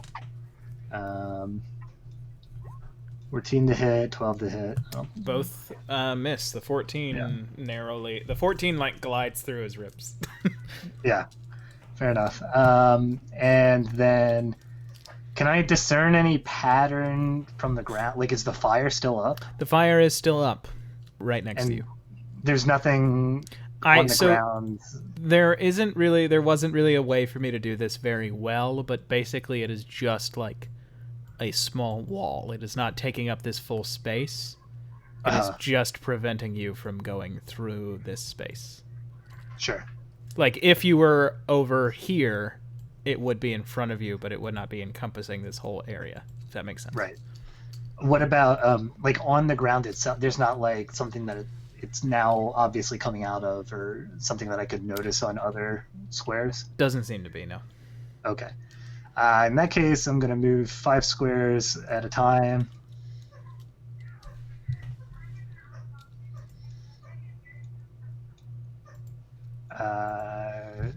That's 6. All right. And when you get right there, you have walked, unfortunately, into a much larger wall of fire. Oh no. This time So, you are. it activated that whole thing this time? Yeah, there's like a whole line of fire, and you can see that it stops here. You only take 3 points of fire damage since you didn't like walk head on into it. And am I pushed out of that square, or am I still in this? You're in this square, but you are back enough that it's not like directly touching you, if you know what I mean. Sure. Yeah. Okay. And then, so the one that was over here, or wherever it was, that goes away now? Yes. Okay. Have you all played Ocarina of Time? Yes. conceptually, this looks like in the fire temple when there's the fire maze, Gotcha. where fire shows up if you try to walk through it, but then when you walk away, it goes away. Cool. Alright. I mean, it's an original concept that no one has ever come up with before. After Zakar, it is Qualid. Okay. I'm gonna. So one. So can I like put my sword out in front of me? Sure. Okay. So I'm gonna like just go up that way. Sure. And you walk into fire. Okay. Which one? Right where you are. This one. This square. So you barrel into fire, so you will take the full 2d6, but it will be halved for you. So you halved, you take 5 fire damage. Okay. Okay. And you can't move through that fire. Even though you could, try and will yourself through it, you feel like it's almost like it's become a solid wall. Okay. And that hasn't caused this fire to go away then? It has not. Okay. Sorry, Brian. No, it's okay. I'm gonna keep skirting this way then, Sure. in a diagonal, which I don't know how to do with my keyboard. But I'm not like ramming into it every single time. Does that make sense? Yeah, no, I mean it's go once over you here. once you know where it is, you're able to. Okay. Jackson, get back there. I honestly did not know you can move with your arrow keys on your keyboard, so I was just testing it. I know. If you hold Alt, or Control at the increase. 3, 4, 5, 6, 7, 8. So I'm just gonna Okay. go into the blood, I guess. Hey, you walk into some fire. Okay. All right, then I'll stop wherever that is. You take. It's 9 halved, so you take 4 fire damage. Okay. Okay. But once you step away from this larger wall, It goes away. it goes away. And I'm sorry that this room will take some time because I'm going to have to edit this fire, but I thought this would be fun. Yeah, it's fun. I like it. Next up, Yeah, this is cool. it is Jackson. It's your turn. Oh wait, I'm sorry. I've completely forgotten. Every time that Qualid and Zakar both walked into fire, I'm so sorry. Skeletons wake up. Yeah, some skeletons woke up. This skeleton over here, he gets up, The skeleton over here. Skeleton over here. and this skeleton over here, he wakes up. I think 3. You should be 3, right? Oh, you're right. Hey. Sorry. No. Hey, it's fun for me. I appreciate your honesty, Brian. You're an honest man, Brian Ziola. Never what let they it be say. said that you're not a honest man. That's my favorite Peanuts movie. You're an honest man, Brian Ziola. You were like, finally, a movie for me. Yeah, all of those skeletons woke up. But Jackson, it's your turn. Oh, shit. If you don't have to move, I don't think you need to. And I'm going to come here, and I will cast at level 2 Flaming Sphere. And I'm going to cast it right here, so let me draw it. And then I can move it myself. I'm a fucking shark, Jackson. I have to keep moving. That's just Qualid being a Reagan businessman. This blood will trickle down. I mean, that is literally what they used to say to each other. Okay, so he needs to make a 16 dex save. All right. He succeeds, 18. All right, so he takes 3 fire damage, or it comes at him at least. That's the sound that he makes.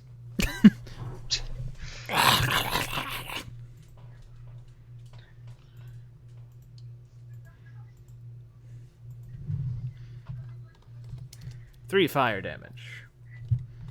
Yeah, I'm just looking to see what Sure.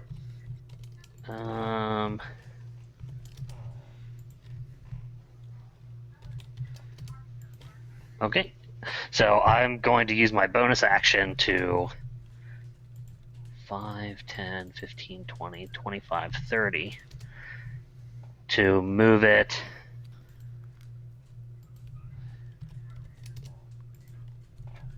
and get it just to here through using angles.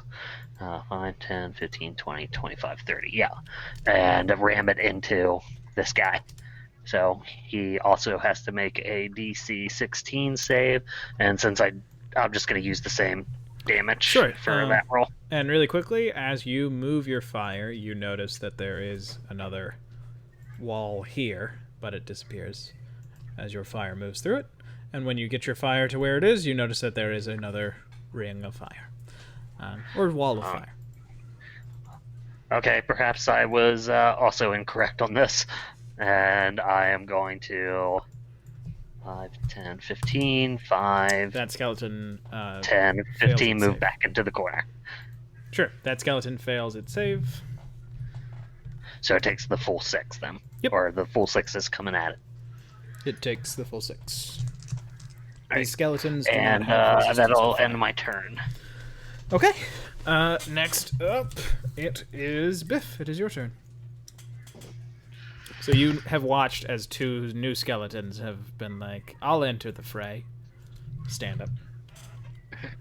Okay, this is one of them, right? Oh, sorry. Yep. Oh no! Shit! This one here. No, I mean that one is, Okay. yeah. Sorry. No, that was Okay. my reaction was to something else. That's okay. That's going to be my concentration. I'm going to stay where I'm at, and viciously mock this fellow here. I want to say, "Hey, man, don't pull a boner." For 1 damage. If I don't. He succeeds on the saving throw. You just watch as he turns to you and is like, I'm a Skeletor-looking ass motherfucker. What do you think you're gonna do to me? Just so you know, Zach, now that you're at your level, that's actually 2d4. Oh, is it? Yep. Yeah, it scales. Yeah, all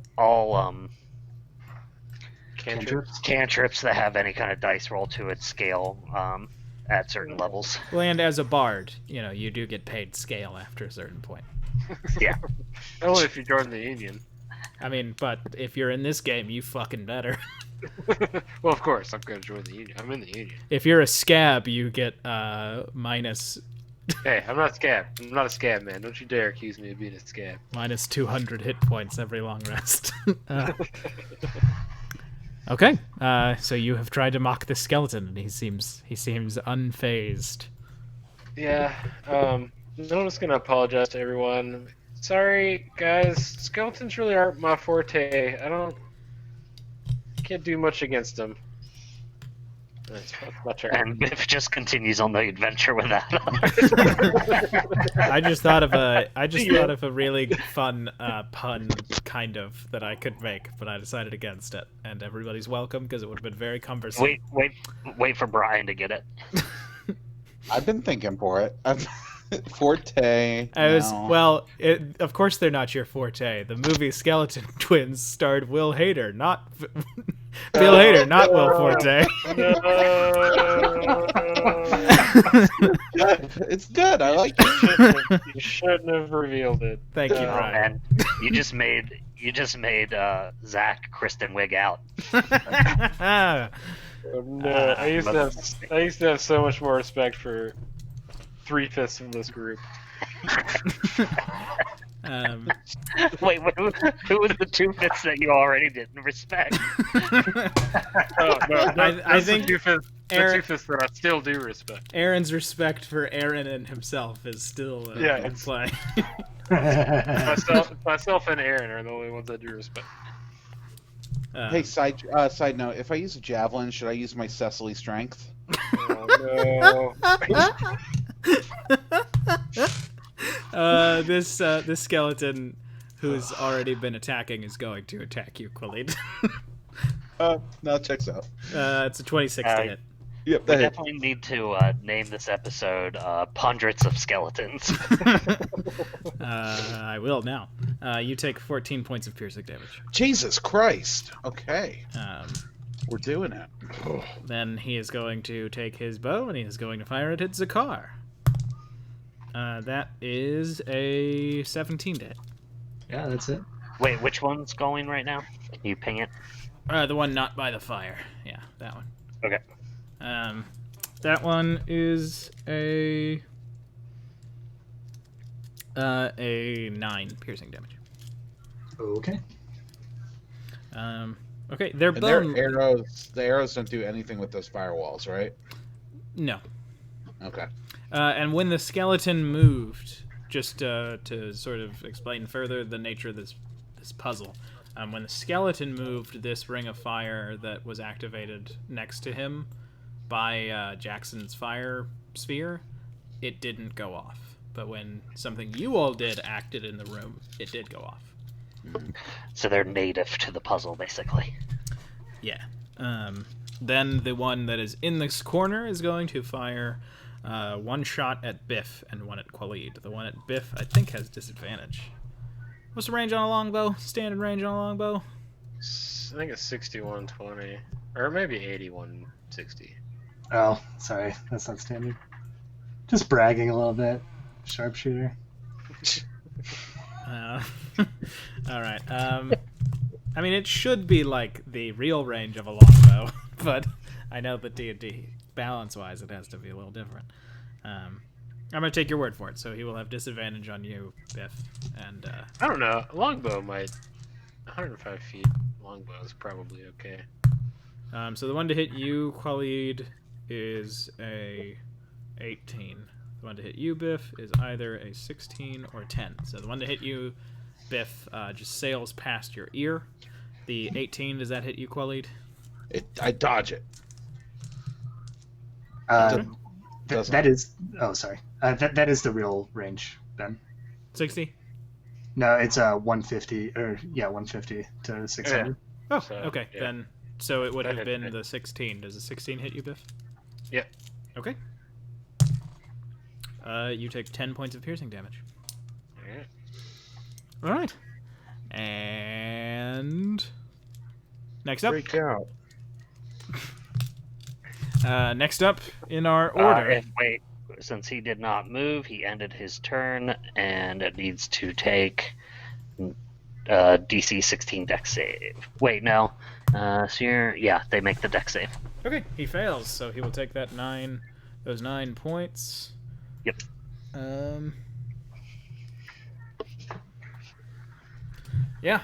This skeleton is bloodied. As a skeleton can be in this world. He has real blood. It's very gross. It's very weird. Full cheese on me. Yeah. It's no Italian horror fans here. I mean, I was going to say I'm Italian, but I have, I believe, 0% Italian blood in me, so I can't make that joke. Zakar, it's your turn. Okay. With my bonus action, I'm going to sheath my longbow, and I'm going to pull out the sack of beans I bought from All right. the woman. All right. And I'm going to toss the beans in front of me as I walk, hoping that it activates fire. Well, because you did spend money on those beans, yeah, right in front of you there's fire. Here there is? Here there be fire. Okay, what about here? Here you're good. Okay. Here? Here there be fire. Here? Ping a little bit more in the center. Here you're good. Next to you there was a fire. There you're good. Oh, God. This is like Minesweeper. Yeah. That's awesome. There you're good. It's just, you all are just like fighting for your life against these skeletons, and then Zakar is just like, bean. Beans. Yeah, I have an extra attack. I think I could throw more beans than the average man could Yeah, in a quick second. that's what those levels of If he was hasted. Well, and your favorite Might enemy help. is See, it's a good Legume. waste then. Yeah. Yeah, you're good. You're good here. Okay. And here. You're good there. Okay. I think that's fair. That's a good turn of bean throwing. Alright.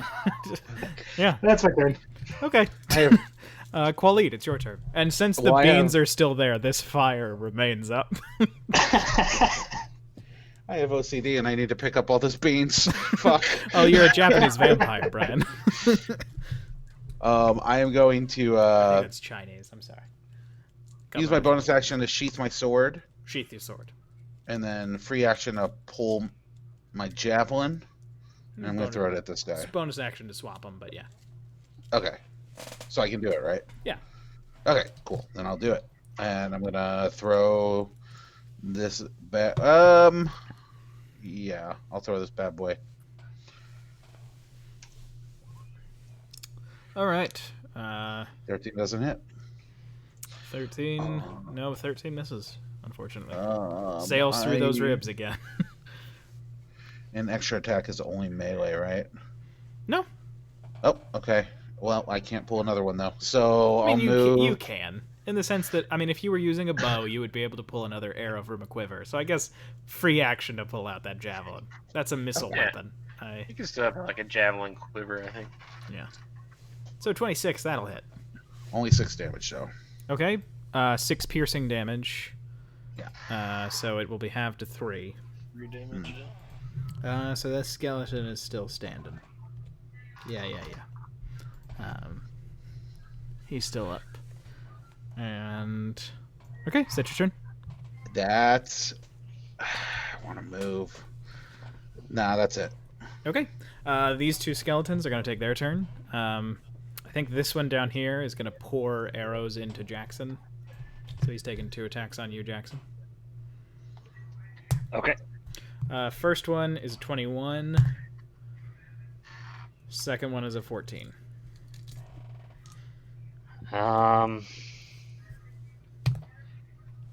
Okay.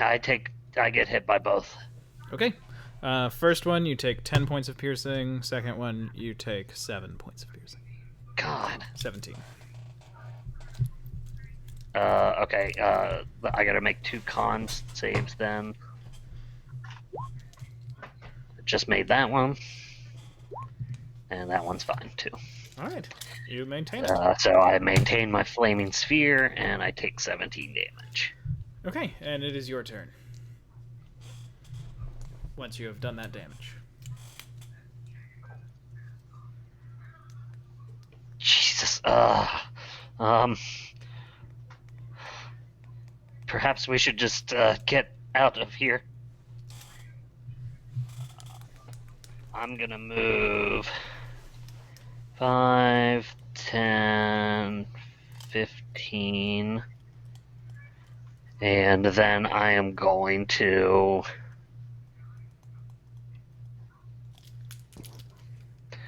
benign transposition.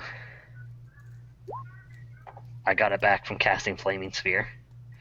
30 feet. Let's see where I want to go. Oh god, I can't remember where the flaming wall was. It wasn't there. I mean, there might be another one there, but the one that I stepped on. Nobody threw any beans down there. Yeah, that's a beanless square. Oh, that's actually a good point. I think from now, once I get to where his beans are, I know where the safe beans are. They're the safe or roasted. Yeah, I'll go here. Okay. You teleport yourself. Teleport myself there, and then I'm going to Misty Step another 30 feet. Past the good beans.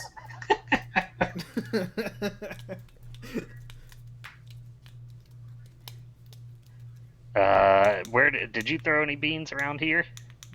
Nope, I'm past the bean. Are there There are beans in here? the square I'm in. You got any beans Are around there there? beans here? Hey, you Yeah, got beans over there? I think there are beans there. Okay. There All are right, beans then there. I'll just I'll use it to just go 25 feet, And then I'm going to, pardon me, through his and take 5, 10. Anything happen here? Nope, you're good. Does anything happen when I move here? You're good. And that's all of my movement, and that's my turn. Okay. Next up, Biff. Real quick, Ben, I don't know if this one activates or not, but we activated a whole bunch of fire down here. So Oh, but he didn't, like, that's true. Sorry. Yeah, the skeleton's getting up. Look, I'm running out of spells here. You don't need to tell him to bring out more skeletons. It's okay. This skeleton is Doug, and he's an idiot. So Doug gets up. All the rest of the skeletons just get a real body language. Is like, fuck, it's Doug. I am a boner. Hey guys, it's me. I heard your joke. I thought it was great. Sticks and stones will break my bones. And that's all I have. But your vicious mockery will never hurt me. The rest of them, if they could talk, would sound like Skeletor. He would sound like he would sound like Ziggy. Skeletor. But Doug's up. That's the only stock that I have any money in is Doug. So every day I check the news to see if Doug's up. I don't have any stock. I feel like that's probably very apparent to anyone. I can't afford stock. I ended my turn, by the way. Gotcha. Biff. Okay, you know what? I'm gonna try to viciously mock this fellow again. I'm gonna say, "Hey, you bone thug, check out this harmony," and then I'm gonna harmonize with my own voice to sing, "Fuck you." it's like Tuvia and bird singing. Exactly. And it turns out it is so hard to say goodbye to yesterday. That's Boys to Men. No, I'm gonna see this guy at the crossroads. He does not succeed. I'm gonna He'll miss take, everybody. He'll take 6 psychic damage, and they have disadvantage on their next turn. All right. The next attack. Did you roll 2d6 for that? Yes, you did. Yeah. 6 damage. Yeah, I mean, he's not looking good. Bronx, do you want to come over here? All right, it's the 16 wall of skeletons. Oh, I'm sorry. I'm also gonna cast Healing Word on Jackson. Oh, thank you. Okay. Next up, it is the 16s of skeletons. So there will be 2 attacks at Qualid, 1 attack at Jackson, and 1 at Zakar. So let's do all of them at Qualid first. 10 misses. Yeah. 19, does that hit? Misses. All right. First Damn. one at Zakar. That is a 26. Yep. Okay. You take 10 points of piercing damage. Oh, jeez. The Okay. one at you, Jackson. I mean, you do like 40 damage sometimes. The one at you, Jackson, is a dirty 20. That hits. Okay. Oh, maximum damage. You take 15 points of piercing damage. Fucking hell. You know, for not having any muscles, they're very dexterous. Well, it's that soulless attack. They're really just Yeah. like they're so jealous of your organs that they're pity. trying to pierce them. There's no mercy in their bones. You said 15? Yep. But this one against the wall does remain there, so he will take fire damage. Can you just roll it? I think he fails because he's not trying to move. Well, no, because it disappears as soon as he hit me with that arrow. Oh, okay. Then he's still... Unless he went before the one that hit me with an arrow. Yeah, let's say that, so you can still have a chance. Okay, let me roll it real quick. He failed his dex save, by the way. Alright, it's 8 is what's coming at him. All right, and basically your sphere just slams him into the wall, and then it disappears as you are hit by an arrow in the instant that you watch his bones burn to a crisp, like Sarah Connor. I've started using too many similes in this goddamn show. This is a serious show. His skeleton is burned to a crisp. Okay. Then that was those skeletons. Next up, it is your turn, Zakar. Okay. Do you Take do us potions? down. Do you do potions as a bonus action or a regular action? They're a Ben? bonus action now. Okay. I'm going to drink a potion. Wow, was And that another That's the one? same as what I did. Yeah. Yeah. Is Connor watching? I'm going to take 5-foot step forward, and I'm going to step into this square. That's 10 feet. I'm going to toss the remains of the potion into the square in front of me. Yep, you're all good. Okay. And then with my standard action, I'm going to start tossing beans. So I'm tossing it all around me. Yeah, like you're trying to feed some pigeons, and you basically gather that you can actually walk. I'm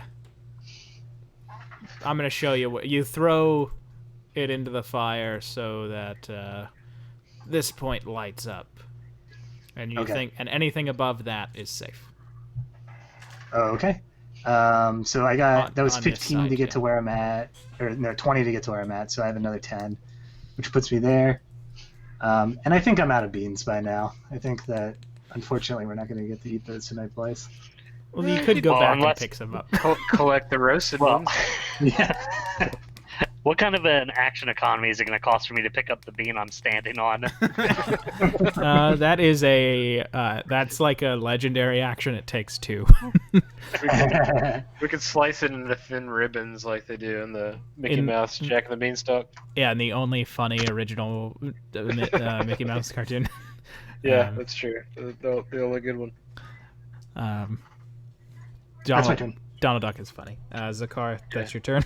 Quali, it's your turn. Goofy's number 1.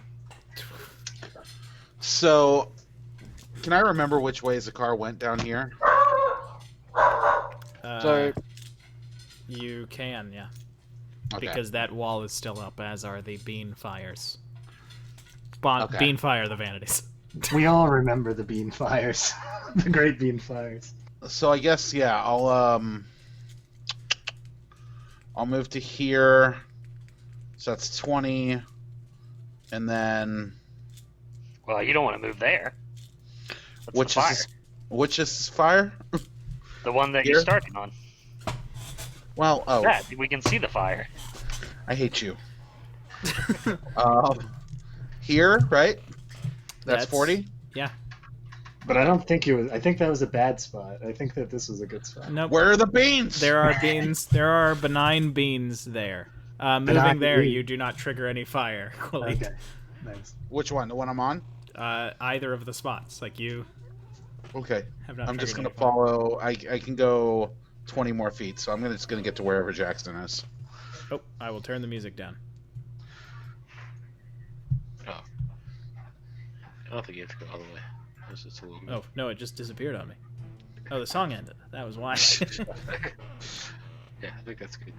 Dun, dun, dun, dun, dun, dun. All right. That's the end of my turn.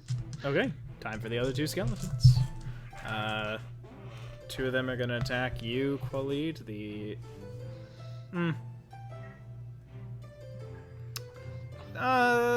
skeletons can smell blood in the water. I think Oh. 2 of them are gonna actually attack Zakar, and then 1 attack Hey. on Jackson and Khalid each. I'm the shark. How can they smell blood? So first one against you, Zakar, is a 25. Yep.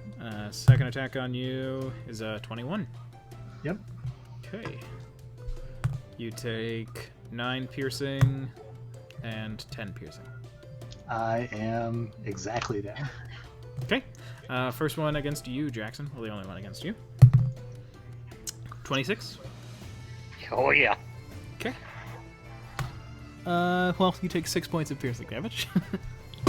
Minimum damage. And against you, Khalid. Ugh. God, Khalid is the only one who they're getting like 15s and up on everybody else. They just got an 11 against you. Nope. All right. Yeah, just bing dangs against your armor. We go back to the top of the order. Jackson. Okay. You have a bean path all the way out. But how much movement is it gonna take? That's the question.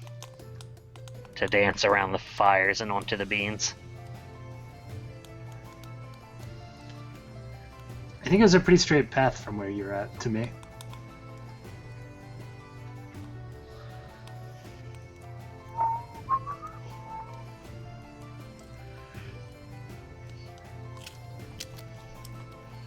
You sense through the way that the beans are placed that you could basically reach Zakar's body, and then once you get past Zakar's body, anything above this fire is fair game. Is this one of those safer spots? You're safe. Yeah, no fire. Alright, and that would have taken me 20 feet of movement. And I am going to... I'm doing it. I'm going to use benign transposition on myself and Khalid so that we swap places. I think you mean Sakar. What? Nope, you. Why? I'm Why would putting do you that? right in that spot that I was in. Go. Okay. I pull a glyph through me, and there's one that seems almost the same, and it almost goes through us like a scanner going across the page, and as it goes across us, the other person is like being exposed in that area, and we swap places. Wait, That's I'm dope, naked? dude. No, but you do look in the mirror and see that you're Scott Bakula, and you say, Whoa. "Oy vey." Oh And boy. yeah, I just quantum leaped you, buddy. Oh. And then I will use the rest of my movement to go 5, 10. And then I will use my bonus action to, you guessed it, Misty Step. And I will go 5, 10, 15, 20, 25, 30 to here. I'm not gonna burn there, am I? No, you can recoil as you as you drop down. You like bend away from it. Okay, and that gives me a benign transposition back again, but I'm out of second level spells. And that's all of my abilities, basically. Okay. There we go. Next up, Biff. It's your turn. Okay, I am going to move over to Zakar. As I pass Jackson, I can cast with the new rules Healing Word and Cure Wounds and twice. Same turn, in one yeah. turn? No worries. Okay. Okay, so I'm gonna hit Jackson with a little Healing Word as a pass. You've been so kind with your words today. 8 points. It's just accompanied with a little slap on the butt just to motivate him. And then The I'm gonna healing word is also boner. I'm gonna come over to Zakar and drop down on a knee and place my hand upon him and kind of sing the lowest note I possibly can to resonate within him and trigger his body's natural healing energy with a level 3 Cure Wounds, which is not very good for 7 points of damage. Does he get to re-roll that one? No.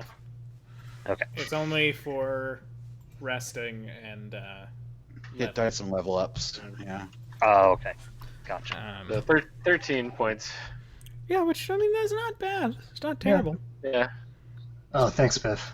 he's up at least. Yeah. And now it's skeleton time. Wake up, sleepyhead. The skeletons are going to attack you, Zakar, but they have disadvantage because you're laying down. So the first one misses with his first and second attack. The other one is like, I'm a little bit smarter. I'm going to attack Biff.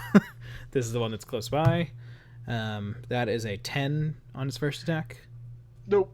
Okay, second attack is a 15. Yeah, that'll hit. Okay. You take 11 points of piercing damage. Okay. And that is their turn. That's that skeleton's turn. Next up, Zakar, it is your turn. You are prone on the ground. Okay, I'm going to spend half my movement to stand up. Then I'm going to use my bonus action to take out my longbow, and then I will attack the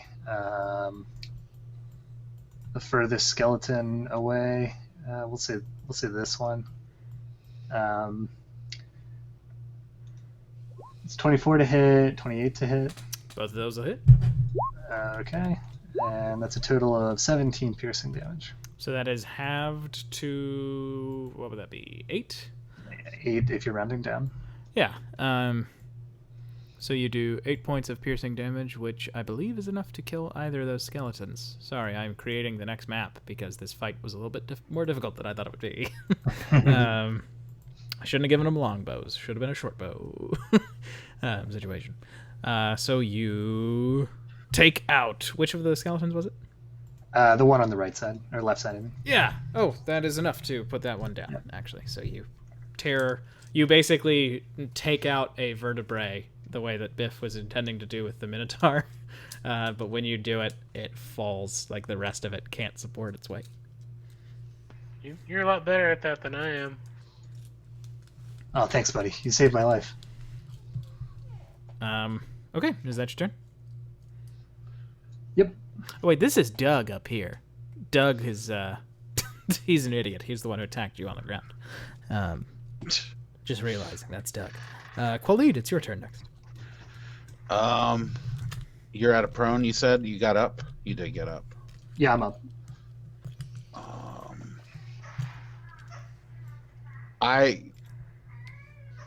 Biff, will you allow me to pick you up? Of course. All right, then I'm going to pick up Biff and run out here. Okay. Are you running, like, into the hallway? Yep. Okay. You make it away. Okay, I'll Yeah, go like right here. I'm gonna throw my arms and leg around him like a kid. Okay. It's been a big long day, huh? I'm tuckered out. I'm plumb tuckered out. You had a big day. Aren't you glad that I teleported you up there? I mean, I'm very happy you did it. I thought you were leaving yourself to die, though. But that's no, I not just you. knew I had. I just knew I could get you near Zakar, which is better than me being near him because I can't help him. Sure.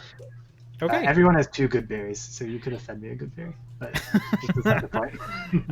And I'm going to say, since you have 2 party members gone, if you all decide to leave this room, you can make it out. Jackson and Zakar. That is my intention, is to get out of the room. Yeah, sure. Okay. And arrows scatter about the ground as you sprint on and on, keeping Indiana yourselves Jones our way out. moving. Yeah, like you make it to a point where they can't possibly hit you, but the arrows, you can still hear them hitting behind you and sort of like sliding after they hit stone. Nice. And you all keep going and going. Oh no, our pilots are riddled with them. They knew the risks.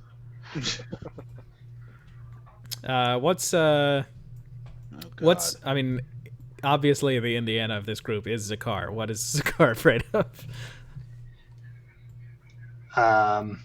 Biff. There's a bunch of Biffs in the plane. Why did it have to be Biff? I love Biff. Yeah, I know. That was untrue. You all eventually come to a small area that seems to have been put there very, very recently. There is a large... it's like a vial, but it is large enough to fit...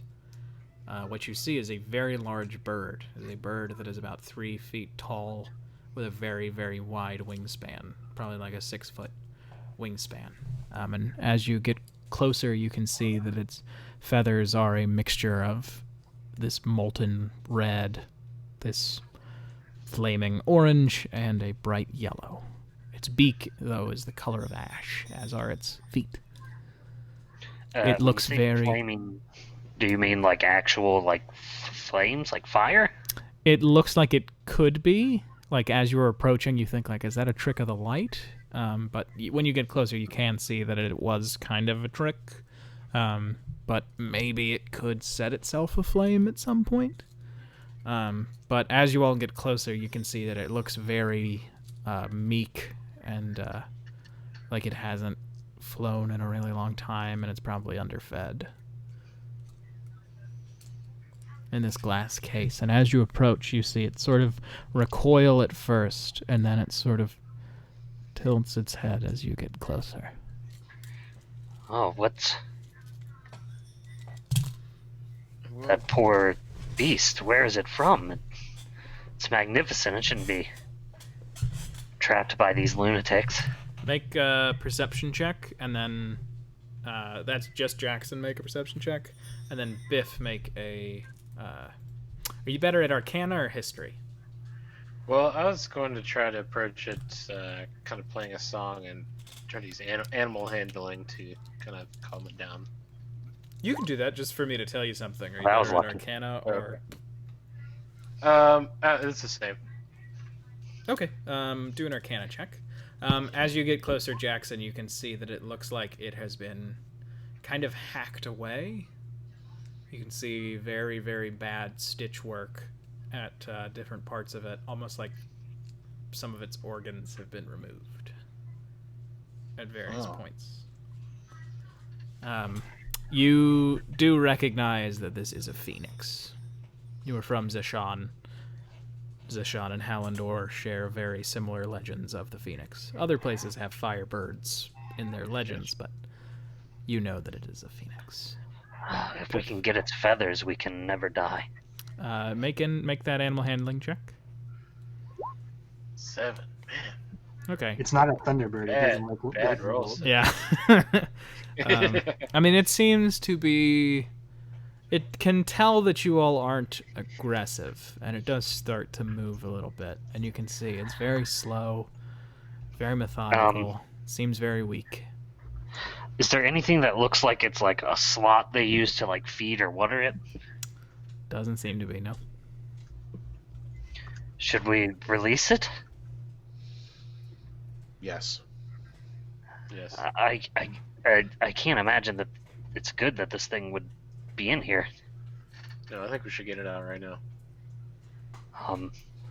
Zakar, you have that smashing rod. Would you be willing to break this?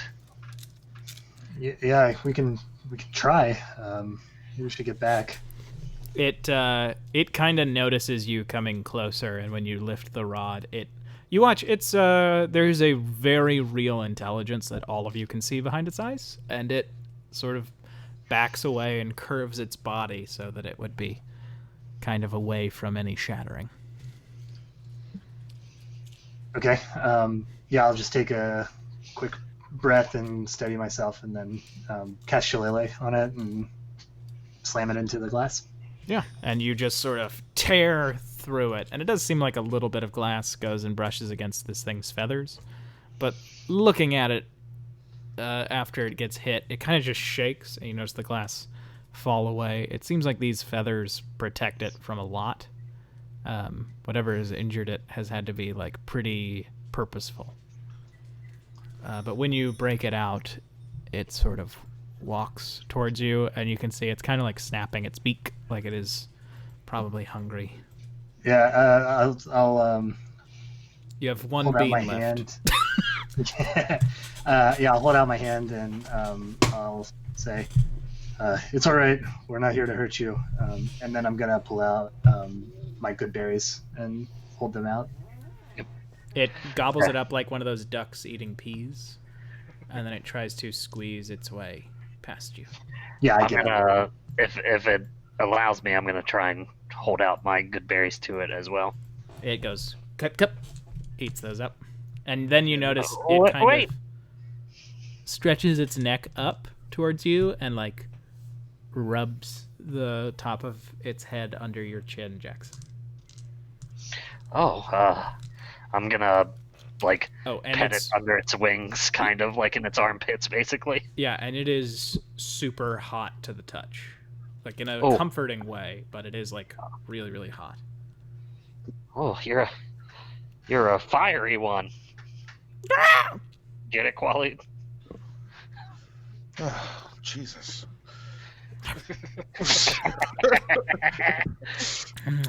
And it keeps Brian snapping may hold no disdain towards Nathaniel, but Quali does to Jackson.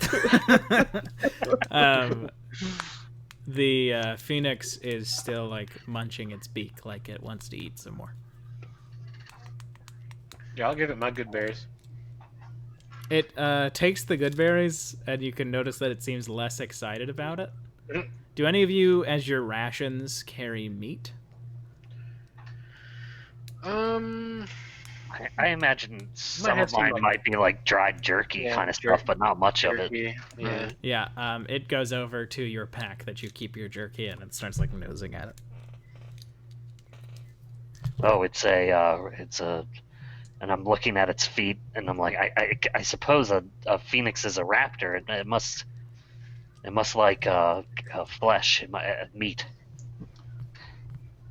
I think it just likes you, Jackson. Oh, well, I mean, who wouldn't? Giant, ancient, magical birds, and just the ladies, like, everyone loves Jackson. I'm going to... I'll let it eat the meat out of my... Yeah, it gobbles all of it down. And... I just kind of, like, pull it out and let it, like, fall on the ground and let this thing eat. I'm not going to make it eat out of my hands. Yeah. And as soon as it is done, it does look at your dulcimer, Biff, and then it makes like it does a sort of like shuffle, and as it shuffles, he like lifts his chest and his head, and then like lowers it sort of rhythmically. Okay. Yeah, I'm gonna pull out one of the bottles of aged moonshine I have in my pack, and kind of open it and present it to him, and say it's a little fuel for your fire, as I kind of pluck out of a jaunty tune for it to dance to and drink to. Yeah, and he does sort of lap it up, and then he looks between Zakar and Khalid, and he walks to you, Khalid, and he sort of noses at your sword, like he sort of snaps at like the pommel of Mage Killer, and then cranes its neck so that he like is almost pointing with his beak at the base of his neck. And then He wants me to kill him? backs up and lowers his neck almost like he's about to be executed. Well, no. Do I know anything about like the legend of phoenixes? Had to know. I would say that the two of you, now that Biff has identified this correctly as a phoenix, you do know that they are reborn and have all of their strength when they are reborn. Oh. I think if you were to like fully kill it, it would come back to life. I assume if the legends are true, and it might be stronger. Biff, is that a Jackson thing or a real thing? No, that's what'll happen. I think There's nothing more real than a Jackson thing. And I'm gonna look in the thing he was held in. Are there any like feathers that have been left behind in it? No feathers. You can definitely tell when you put your hand inside. Zakar, you have magic, but it's not arcane magic. Yeah. Jackson, an arcane caster, you immediately feel that there was something holding the phoenix in place, and basically like it is completely magical, but there is like a coldness to this container. I think that it was draining it of its strength and probably using that power to fuel something, but also just keeping it weak so it couldn't escape. I would not go in there. Not. I hear phoenixes take nasty farts. That's a Jackson thing. And he, like, sort of dramatically thumps his head down and looks up at you, Qualid. Do I get a sense that it really wants that to happen? Looking in its eyes, yeah. There is a longing to it. I'm currently uncorked and I'm like whipping any little bits of liquid left in that potion that I already drank earlier. I'm getting ready to bottle any blood that might come out of this thing. Sure. But instead, what happens is, Qualid, you bring your sword down, and the moment that your sword begins to fall, the phoenix closes its eyes, and those red, orange, and yellow feathers start to burn again. And when you bring your sword down, instead of cutting off its head, all of that fire just flares up around you but doesn't hurt you. And its body begins to just become a flame in the shape of a bird. And then all of a sudden that flame just snuffs out. And there is a pile of ash. As you go to sort of scoop it up, Jackson, oddly, without any wind, the ash begins to blow. And it is going past you all. A phoenix, Biff and Jackson, is reborn from its ashes, but maybe if a phoenix cares about someone or is tied to someone, maybe those ashes can find that person. The ash, however, seems to float on separate winds, 4 separate winds. Some of it goes past you, Zakar, some of it past you, Biff, some of it past you, Jackson. And then Qualid, just like with the leader of the pack, some of it comes up and brushes past your mask. All of you can choose to have either full health or regain 5 spell slots or abilities. When you say 5 spell slots, do you mean like a total of 5 levels worth and split up between spell slots we choose, or like 5 of any kind of spell slots? 5 of any kind of spell slots. Nice. Hey, guess what? This phoenix didn't exist until I realized I shouldn't use longbows. Because there's another fight coming up. Yeah, I'm gonna take the spell slot 2, personally. You didn't need to say that, Ben. This was cool. 3. I know, that undercut it a little bit. I'm sorry. Can I do something right before the ability thing? Yeah. All right, I'm gonna use the rest of my lay on hands, and then I'll get my lay on hands. You son of a bitch. Well, here's the thing. I was gonna ask, can we do 4 spell slots and then like 1 ability, because then I could get my Yeah, you my can do arcane recovery and just get more spell slots. that. Yeah, you could do that. No, I'm not doing that. I'm just taking the 5 spell slots. I am doing mine though. Yeah. But once all of the dust has cleared, you see that there are 4 feathers perfectly in a little vertical line. There is a red, a orange, a yellow, and a black.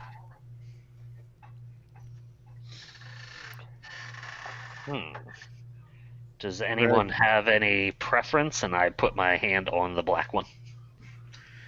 I'm partial to yellow myself, but I feel like there's no color in Or it. if you'd like, I can hold on to all of them. Yeah, I'll take the orange. Oh, fair enough. No, you're an what was the autumn. last one? Zakar's an autumn boy. Red or orange? Which one would you like? Oh, I don't care. No, which one do you want? Both match my outfit. It's fine. Oh yeah, he's Fine, got to keep both. his mustachioed panache. Yeah. I'll Wait, it take sounded orange. like you wanted orange. Yeah, I'll take red. That's great. Also, that headwear that you have, Zakar, a feather would go lovely in it. A feather in my cap. Yes. Yeah. And we call it macaroni. Macaroni. All right. Has everyone adjusted their sheets? Yeah, I just need to write down this black feather of a phoenix. There is only one way forward. Well, that was invigorating and very eye-opening. Perhaps we should finish this place. Wait, that vial's moving. It's walking away from I'm us. copying some tokens. I acid splashed the vial. Oh no, it's gonna come right at us now. The phoenix was its baby.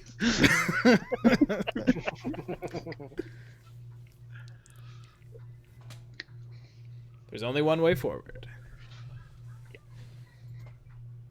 Yeah. Thank you. And Sorry, I thought we were like Yeah, I thought we were waiting. non-verbally. Yeah. and you Oh, begin to hear a chanting as you go forward. You can see there are massive, massive flames in this next chamber. There are these large pits in the room. 3 of them that you can see, not surrounded by flame. The flame is so large that it seems like just being close to it could hurt you here. The far side of the room, you see 2 cultists flanking their leader, a man in a large cloak and who is holding sort of at his hip a bull head mask. He is the one chanting. And it is just gra she ra she gra she ra she gra Oh, she gra he's she trying to make gra those minotaurs. she gra she gra she You don't gra know she what gra it's she like. gra she gra she gra she. And now we get to do another fun rule that was invented between sessions. Are you all going to try to talk to this man or not? No. Okay, then. I don't think we should let him talk anymore. Yeah. Okay, are you going to make a surprise? Are you going to try to surprise him? Currently, it seems like he and his toughs have not seen you. Yes. Yep.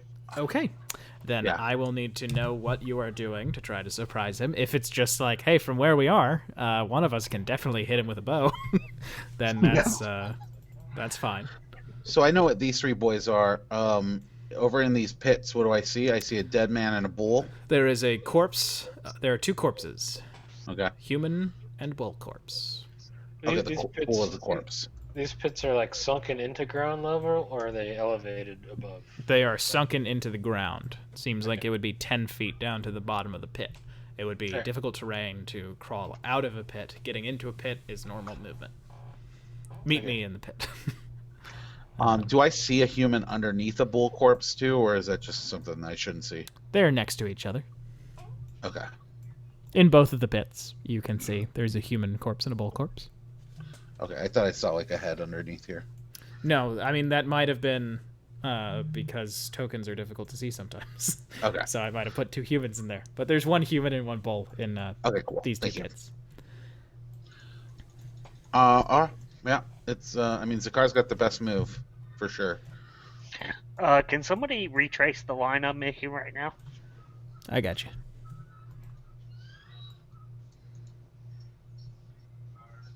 Yep, that's exactly right. And then can somebody do the same thing, 80 going from crisscross on it? Right. Damn it. What are you doing? What are you doing? I'm doing Sleet Storm You again. son of a bitch. Blue. The thing is that in the game that you DM, I don't have any spells that I get to make big circles with. Can somebody do the vertical one again? Oh my god. I'm still doing it.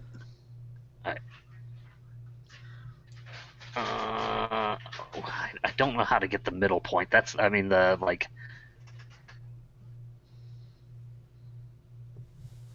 All right. I'm holding So shift and it's not doing a circle. what is the God plan of those of you who are not trying to make a circle? Yeah, I'm shooting the guy on this guy. Okay. Actually, before anyone does anything, if you guys trust me to make a move, I would like to try something. Yeah, sure. Okay. I'd like to cast Major Image. Let's see, it's 120 feet. I'd like to cast it here. It's a 20-foot cube. In that 20-foot cube, I would like to make an army of Minotaur appear, and say, like, kind of as one. Master, you have summoned us. Okay. So you do that. I'm gonna need you to make a deception check with disadvantage. Okay. But because you have noted the imagery, I'll say a +2. That's 26. Hey. All right, at 28, he turns and he says, "By the stars, I've done it. I've done it." And he can't see you all through these minotaurs, so you hear, I can't believe it. Have we truly finished? I didn't think we had suitable bodies. Clearly, Postom has blessed us, for we have them. I shall be Shah of Zeshan. You will be the new Caliph of a true god in Ursumer. You can rule Dal Ryoth, Hallandor, whichever you choose. We shall bring our Lord's word back. Are you with me? My creatures of the night. All the Minotaurs kind of brandish their weapons, from great axes to large spears, to some of them just carrying big logs with some handles carved into them.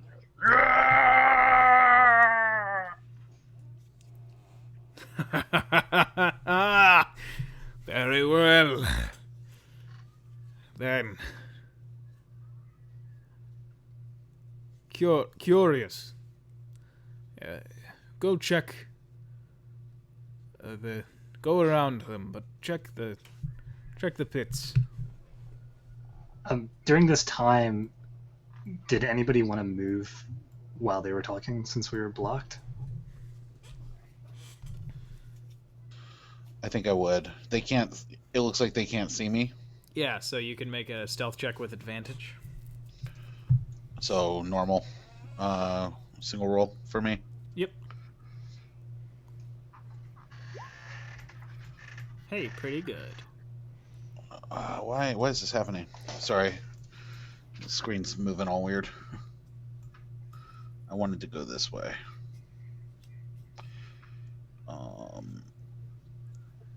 So that was 1, 2, 3, 4, 5, 6.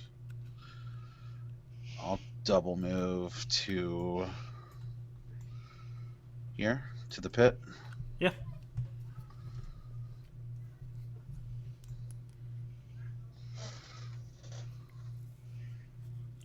Anybody else moving?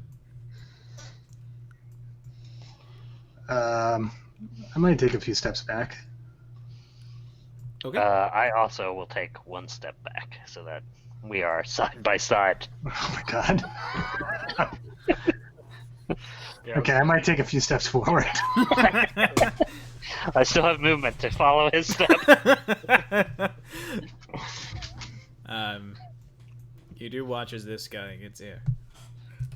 It seems like we still have a body and another bull. I'm gonna shoot him now then. Okay. Would I be allowed to cast that spell as soon as I see him fire? Sure, and you have advantage on this attack, and it's sneak attack if you hit him. Yep. And it's just one attack? As a you would have advantage on the first one, second one, no. Okay. But you can the first do both one of is them. going to be sharpshooter. The second one is not. 17 to hit. 17 just hits. Okay. And then second one is not at advantage. 22 to hit. 22 does hit. Okay. And it's 15, 21, and 28. Piercing. Plus 10, right? That has the plus Okay, 10 added in. got it. Okay, so 28. I should just have a calculator, like a real calculator. Yeah. Get yourself a TI-80. Sorry, Brian? A TI-80?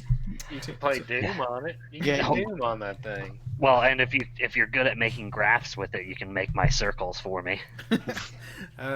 You cast Or Sleep boobs. Storm, Nathaniel. Are you okay with me just doing the square? For some reason, even with holding Alt, it will not create the circles or ellipses. Yeah, that's okay with me. You create a circle, Sleet Storm. No. Oh, yeah, that's perfect. Can we use that? Sure. If That's somebody's willing to just shift it a little bit, whoever made that is willing to shift it a little bit. Is that good?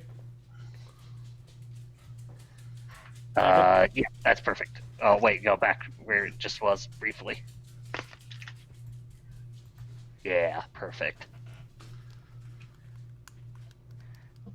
Yeah, so that'll be Sleet Storm. They don't have to do anything until it's their turn starts. But they... I'm just going to click it again.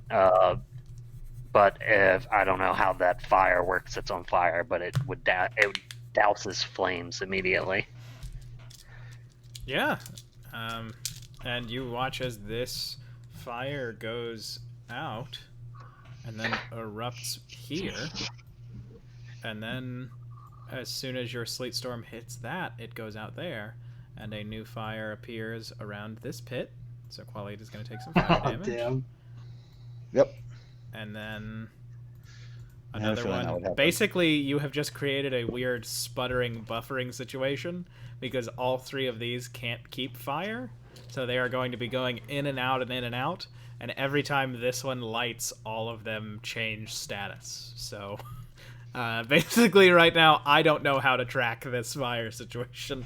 But we're going to have fun with it. I'm going to say, you know what? It would just be... Every round I- it'll change. Well, I mean, also, like, if it douses flames immediately, wouldn't it just be impossible for flames to ignite in it? I guess that's true. So So maybe I just, I mean, I don't know. Also, that Just breaks broke the your whole plan game. of what you were trying to do.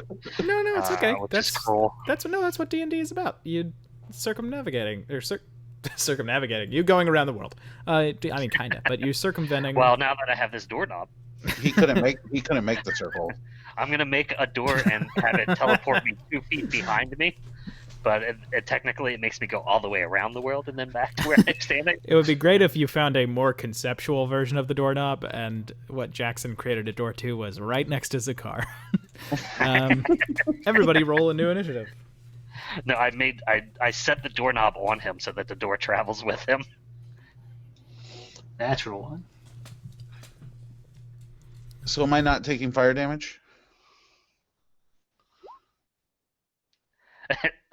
I stepped next to Zakar in initiative. You do not take fire damage, Qualit. Okay. And Biff, you got a 15. Okay. Then first up is going to be our cult leader. And so he will have to make what type of check? Dexterity saving throw, I believe. Yep, dex saving throw. Difficulty is 16. If he fails, then he falls prone. He also needs to make a Constitution saving throw to see if he loses concentration if he's casting any spells or has any spell concentration. Okay, he got a 19 on Dex. Is that... Then he does not fall prone, but this is all difficult terrain. Okay. Then he moves here, and he is going to cast Misty Step. Gets himself right there. Then he is going to take his final bit of movement. There he goes. He does not have to cast a concentrate. He does not have to do a concentration check. Next up, it is Qualid. It's your turn. Okay. How deep are these pits? Those pits are 10 feet deep. Well, was he already concentrating on a spell? He dropped it when those minotaurs showed up. Okay, just making sure. I have to let my dog back in. Banter with each other Okay. in character, please. Banter, banter, Anybody banter. need my help to draw more boxes or something? Since everybody helped me and it didn't work anyway. No, I'm okay. I guess I'll go this way.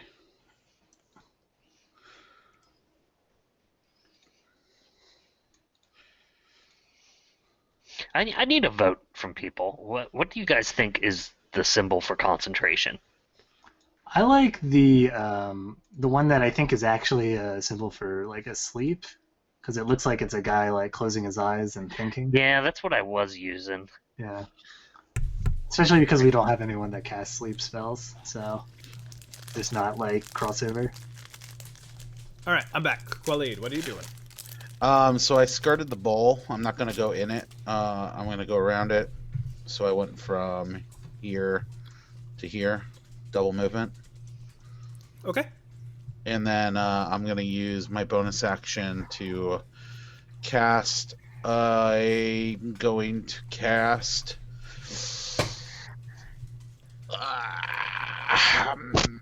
magic weapon on Mage Killer. Okay. So it gets +1 to attack and damage. Okay. And then that's my turn. All right, Biff, it's your turn. Your minotaurs are still up. Although I guess the sleet has poured into them, so. Yeah, I'm gonna like. There's no point in really keeping it up anymore, but I still am, because I want to discourage them from trying to actually summon them. So they're going to like make the Scooby-Doo trying to run in place noises, and then all fall down. Yeah. Embarrassingly, it's like they're the least competent army these people could have summoned. Yeah, the ones that were near the bowl fall in, and then they sort of like roll around it and like up the side, almost like they're skateboarding, but it's just their bodies. And one of them just is like, "Our master must be inadequate." Well, now he knows it's an illusion. He's got to make an investigation check before that's true. Sure. Okay. Is that your turn, or? I'm gonna move, but yeah, that's my turn otherwise. Okay. Next up, it is this fella right here. So he will take a dexterity saving throw. He fails, so he will be knocked prone. He'll fall prone. Huzzah! He falls over. Can he try to get up, or is that? I assume so. Okay, then he will try to get up. He did not beat a 16, so he stays on the ground. Actually, I don't even think they have to roll to get up. I think it just, it takes half of their movement to get up, and now they're in difficult terrain with only half movement left. Yeah, that makes sense to me. Move one Yeah. spot. Okay, he gets up. Also, that whole area is heavily obscured by the falling sleet. Sure. He is just going to jump into the bowl and roll to the center. Like, he jumps in on his back, so he is now prone again, but... I bet it was fun, though. Yeah, it's like when you roll down a hill. Sideways. You know when you go visit your grandma? But like a stone concrete hill. Yeah, that's true. All right, he'll take a little damage. I And he's all slick, was- so... I wasn't saying that. Well, that's a corpse. That's not him.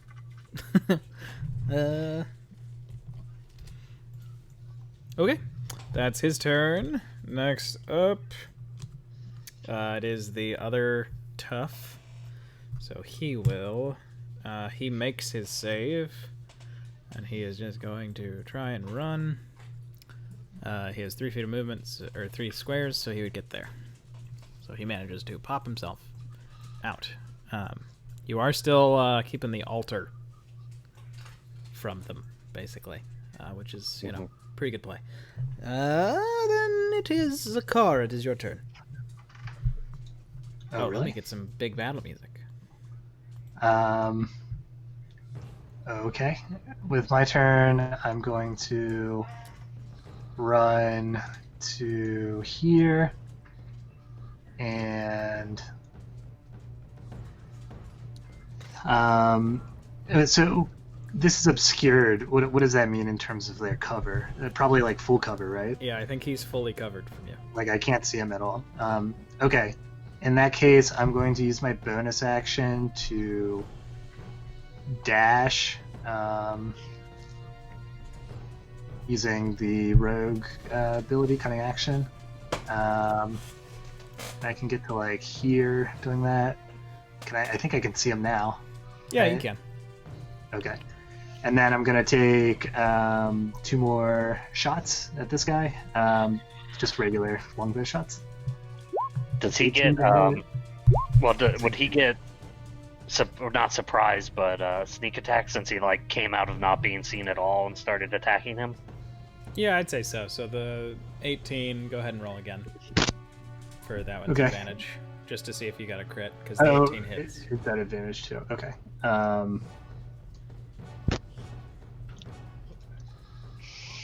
Okay, 15. So. 18 hits, 16 misses. Yep. So that's 6 points of piercing, and since I have advantage, that's sneak attack. So that's 18 piercing total. Okay. And that's my turn. Okay. Next up, Jackson. It's your turn. Oh boy. Blah, blah, blah, blah.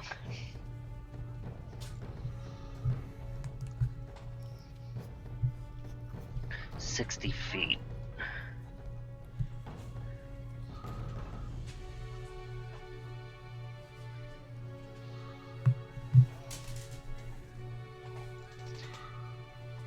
Dang.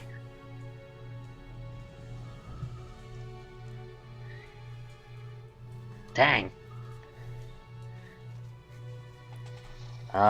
Okay, I'm going to use my action to move 5, 10, 15, 20, 25, 30 feet here. What's the range on this? 60 feet as well. I don't think I have anything that I can range with anyone without. So I'll move again with my action dashing. 5, 10, 15, 20. I'll move to there and end my turn. Okay. Jackson is like a movement wizard. That's all of his. He's of the movement school of magic. I mean, that is conjuration. It's all about teleporting and summoning things. Yeah, that's true. All right. In front of you, you watch as the avatar of Pastum gets here and jumps, sort of like he's going to fall into the pit.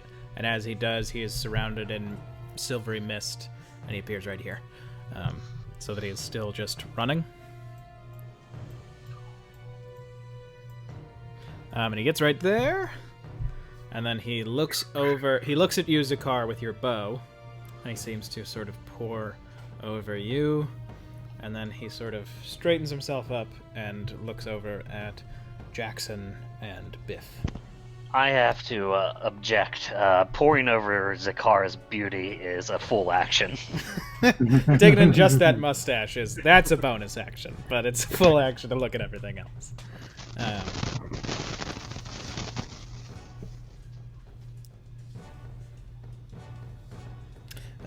He is going to lift his hand. You see that he has dropped the bullhead statue, probably, or bullhead mask back in that rain, most likely.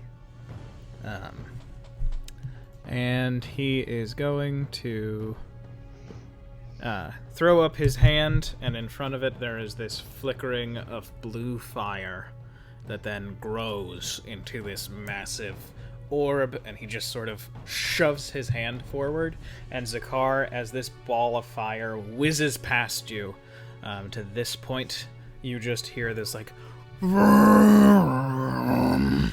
and it crashes into the stone, and there is just this explosion. I need Biff and Jackson to make dexterity saving throws. Oh shit. Sounded like the go-kart that was on top of that dinosaur. No dinosaur go-kart. No dinosaur go-kart. Oh, yeah, suck it. Damn. Bronx, please don't get into that bag. Okay, Bronx. So Biff, you have failed your dexterity saving throw. You take 36 points of fire damage. Jesus Christ. Jackson, okay. you have succeeded. You take 18 points of fire damage. Oh god. Dem's fireballs. I think it was a max roll. Yeah. Wow. Holy shit. Okay. Oh my god. Yeah. I mean, just looking at it, he cast it at 4th level. Oof. Okay. Can you make a concentration check, Jackson? Yep. Difficulty is still 10. I need to do that as well. I got a 20. Son of a bitch. All right. Well, have fun in this fight where you're just gonna keep getting hit with fireballs, Jackson. What's the range on that? It's 150 feet. I dimension door 150 feet away from him. Well, 151.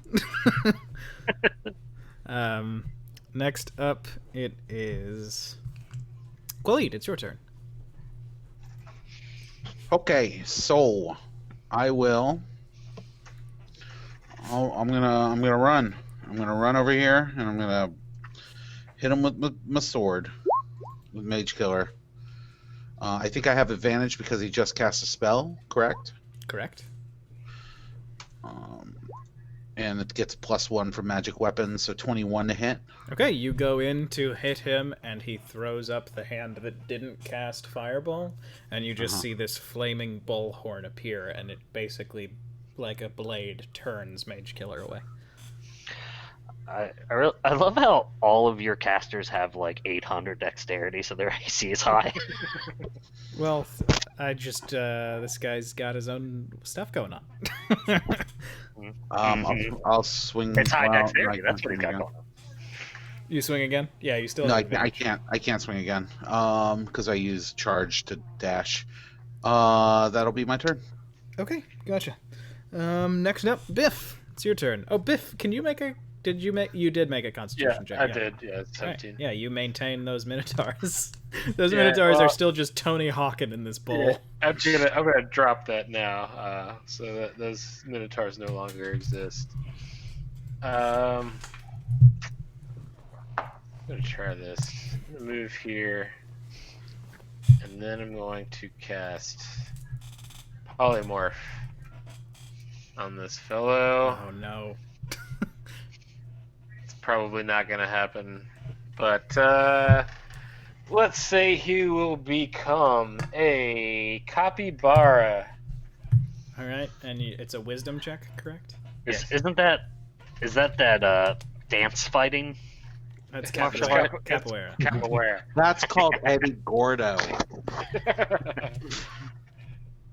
Well, was that Tekken? Yeah. That's Tekken. Oh no. Oh no! He becomes a capybara. And then I'm gonna cast Cure Wounds on myself. What is a capybara? It sounds familiar, but I have no They're idea what. It's the largest rodent in the world. And but they pretty- have no pretty tame. and they have no enemies. Like Yeah. There are tons of pictures of them So- hanging out with basically every That's animal right. indigenous to the region. They rule. Because they were actually in Houston. You could find them places Oh, that's so cool. because they just would come out of the swamps there. And they'd be like, "Hey, it was good. I'm a big. I'd look so silly." Yeah. That's on me. All right. And you now have a capybara in front of you. This guy is going to get up. That's 10 feet of movement to get there. 10 feet of movement to get there. 5, 10.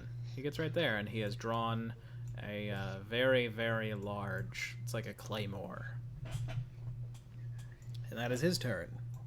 Next up. Am I allowed to speak outside of my turn? Yeah, you are. You might not want to be near these fire pits. That's what I say.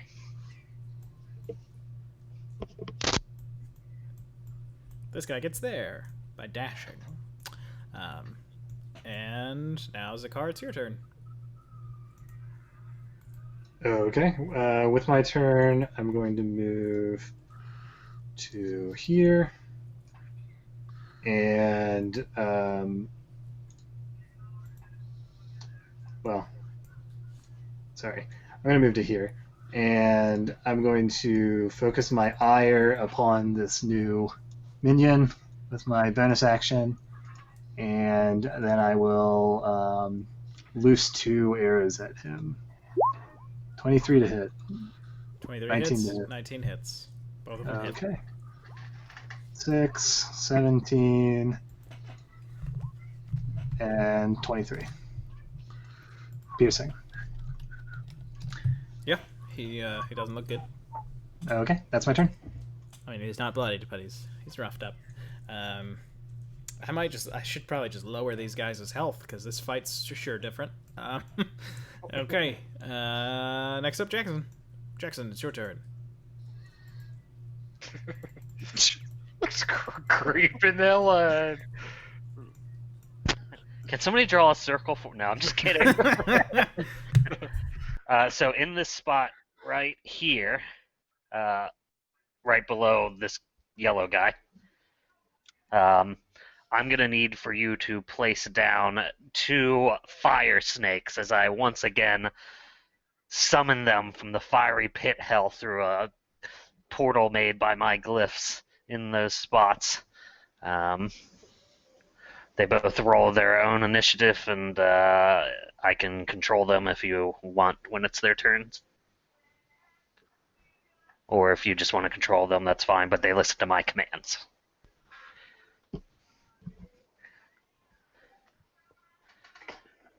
This big purple circle goes away, and the sleet storm ceases to happen.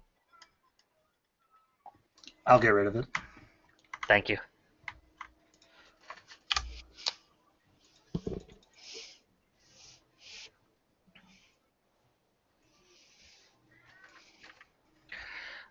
Let me find Jackson summons the fire snake. The one that goes after, the one that got an 18 will still go after Khalid. I did not see these rolls for it. Oh, I'm sorry. I was muted. Yeah, they got a 1 and an 18. You'll be controlling them, but I gave you control of the tokens, but I rolled the initiative. Okay. Give me 1 second. I can do something to help us see that. Oh, you'd already did. Cool. Okay. And One of them I can't click on. should The be one able on the to. right. Oh. I was able to earlier, but now I can't. No, you have control.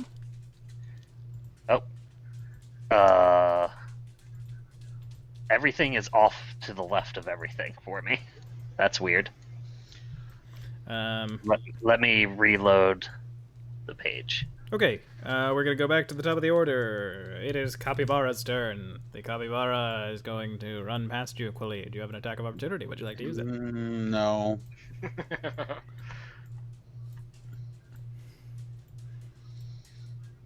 Oh wait, no. It's gonna dash.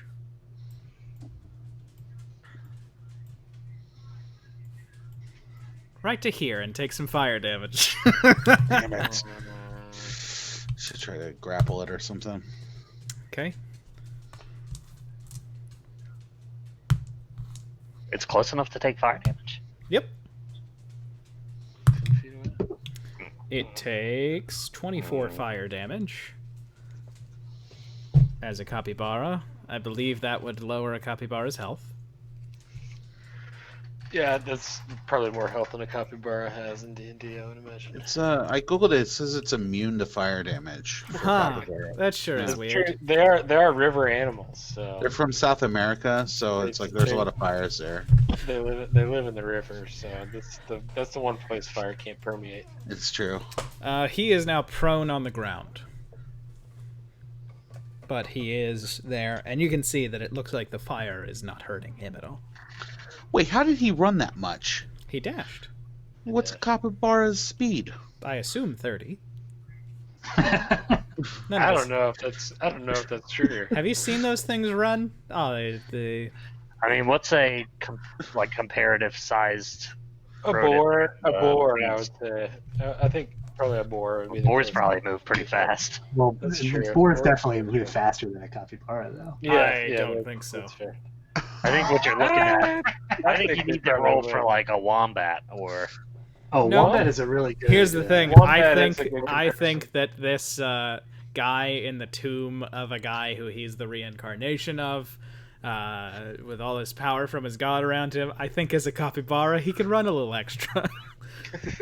He What's like runs. your opinion, man? Capybaras run 22 miles per hour. Yeah. I don't know what that means. How many is so that in fast. 6-second increments? All right. People Well, al- Brian, as you do that math, it is People Qualine's also turn. ask, do capybaras also eat their poop? I mean, a boar's speed is 40, so let's say we can agree. Now, I agree with you, Aaron, that a capybara is not as fast as a boar. It's 30. It's 30 feet. I'm gonna But- move the same 60 feet, It just Be ate its right own next to food, it again. so- and I'll charge or attack it Sure. on the ground. Shaboom. All right. 14. 14. No, he rolls out of the way of that mage killer. Yep, that's all I can do. So he Wait, don't you get transformed back into a +5 to human? charger attacks? Oh wait, is it +5 to it's +5 to damage? I think. But let me Oh, make it sure. is. Oh, I thought it was to hit. My bad. He rolls away from you. Bonus to damage, yeah. Okay. Oh wait, 15? Because it has the +1. 15 misses. Okay. He rolls away from me. Okay. But this guy's got his own things going on. It is your fire snake's turn. This one. Okay, I gotta pull those back up because I had to reset my Keep forgetting my bonus action. web page. All right, it's going to. It makes 2 attacks. First with a bite, and then with a tail attack. So that is. Oh, nice. Oh, Good job, fire snake. nice. So it does 3. Does 8 I damage. guess- Yeah. Okay. Sorry. I don't like the way that like added it together. But yeah, it does 8 damage as it bites into him, and it has multi attack, so it does a tail attack now. 19 hits. Another 7 damage. And it's going to move here, and that will be its turn. Okay. I'm gonna drop the veil and say that this fight has 2 stages. I think we'll end after the first stage, Okay. Okay. just for time. No, we play till midnight. Is the one stage us turning them into a rodent again? I swear to God, if it happens again, I will throw myself into the sea. Next up, it is Biff. It's your turn. Try it again, please. Go ahead. No, I'm not gonna do that if he's still taking damage from his position now. He's He's gonna have to take some attacks of opportunity if he tries to move, so he's still not in a very good position.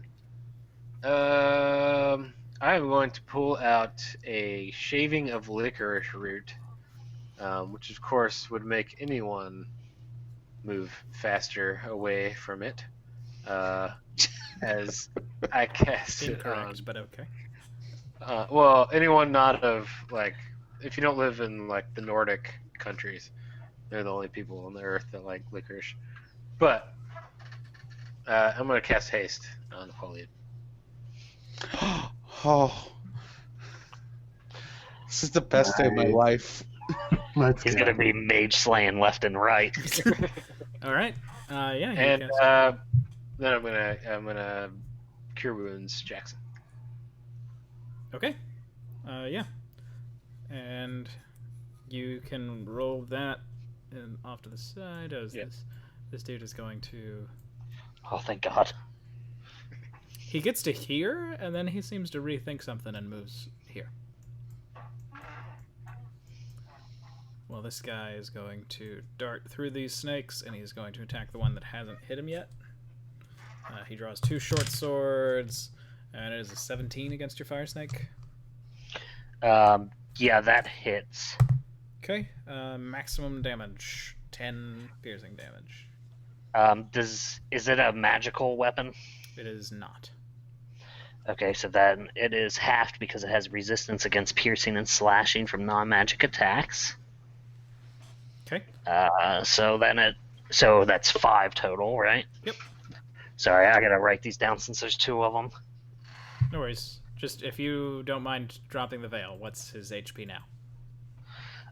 It went down from 22 to it's gonna be 17. And which one was the one that hasn't gone yet? This one. And it has heated body, so he is going to take 3d6 fire damage. Whoa. Okay. No, I'm sorry. 3 is the average, so it's 1d6. Yep.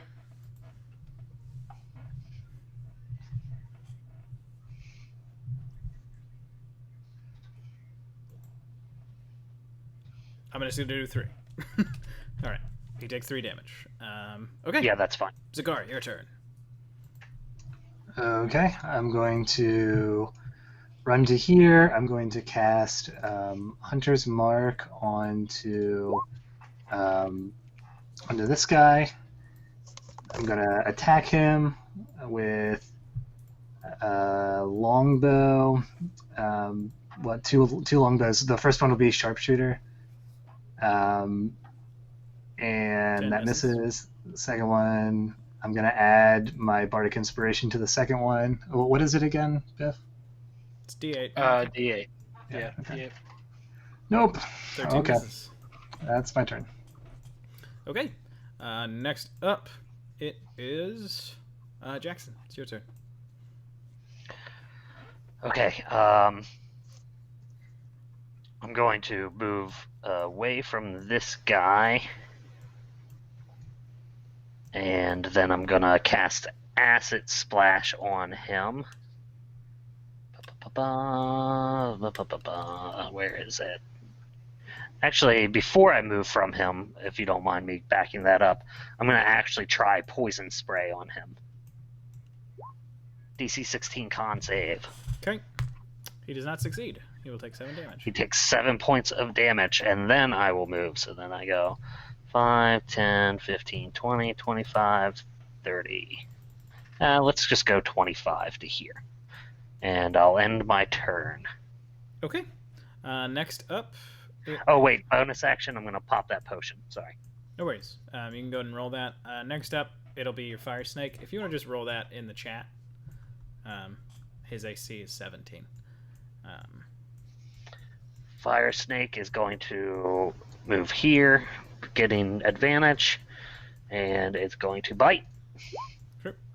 So 21 to hit, so it does 5 damage, 2 piercing, 3 fire.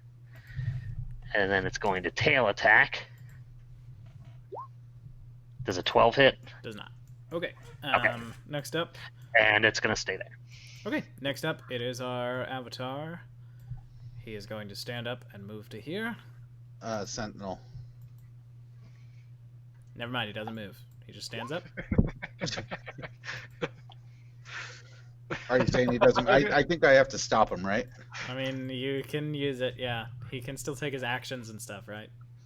Drop his Yeah, movement. yeah. He Okay, just can't move okay. away from me if I hit him with an opportunity Yeah, attack. he takes his step right there. Oh shit. All right. That's nuts. I'm gonna divine smite too. All right. 15 plus 4. So 48. 16 more damage, so 19 32. plus 16, 35. 35, yeah. Or wait, is it 45? No, it's 35.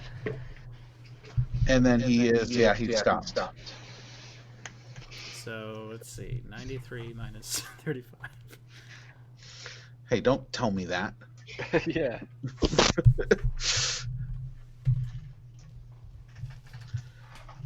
All right, you have severely damaged him. He looks like he is bloodied. And he sort of, you like cut him up one of his arms as you like pulled it back. And you watch as he's standing there, the flame licking his right side and lighting that part of his face. The rest of his body cast in shadow. You watch some of the blood drip down his arm until it starts to well up on his hands. And with the blood between his fingers, he just snaps. And this fire pit goes out. And all of the others kick up. Biff and Khalid, please make Constitution saving throws. 9.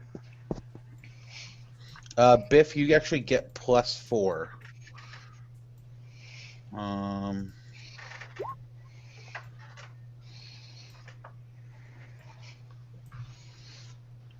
This is why you get +4. Oh, okay. So 13. Okay, neither of you save. So, you will each take... And it's nothing crazy. You each take 13 points of fire damage. I'll take half. I'm a rogue. No, you just... you son of a bitch. And he gets there, and... looks like he kind of does something in his mind, and that's his turn. Does it look like he got burnt? Oh, he's fine. He is not damaged by this fire at all. What about this guy down here? Oh, thank you for that. Yeah. Yeah, he did get burned. He is bloodied. The snakes are immune to fire, so it doesn't affect them. I assumed. Zakar, everyone through this fire has full cover. Full cover. No, Biff has half cover. Okay. Everybody else, the fire is pretty thick. So I even if I move, I couldn't see this guy. That guy, I'd say you can see. He's like in the middle of the fire, you know. You can see a guy on fire. Okay. I just like to say I have full cover just behind a medium creature, so as being naturally stealthy. So He's got those sharpshooter eyes. And speaking of sharpshooter eyes, Khalid. My turn. Okay. Sorry. I will attack my 2 times, 3 times. What's haste do? It would give you 3 weapon attacks, yeah. Is any of that a bonus action? It's like... No, that would be like as the attack action. You have 3 attacks. Okay, got it. And he casts a spell, right? So I have advantage? Or no, he did not. He has a spell active now, so sure. You have advantage. Okay. 24 hits. 12. Takes 12 damage. So you have to roll concentration. Nope. At 20, baby. At 20. Use another divine smite then. I can't waste them. So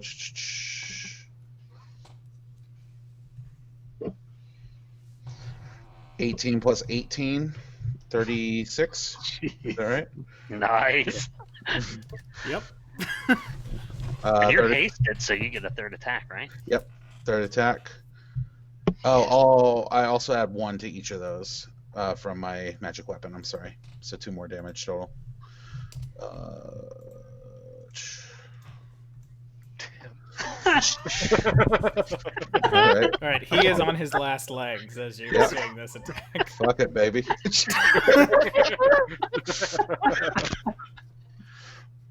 um.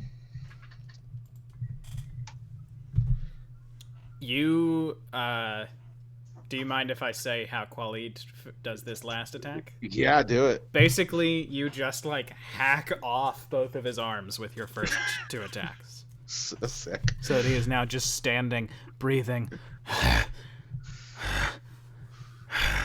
But he just looks at you with such defiance, and you have memories about flames that, you know, set you off a little bit.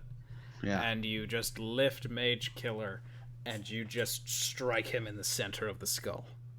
And you carve down so that his body seems to peel away from your blade, and he falls back into the fire. And the entire tomb begins to shake. And you watch as his body is slowly pulled away. It floats over the pit, not that any of you can see. And you hear screaming. It moves slower through the sleet storm. So it's gone. It's not up anymore, though. But you hear screaming from over here. And Jackson, your connection to the fire snakes lets you know that they're like, where is our prey? You hear screaming from over here, beyond this fire.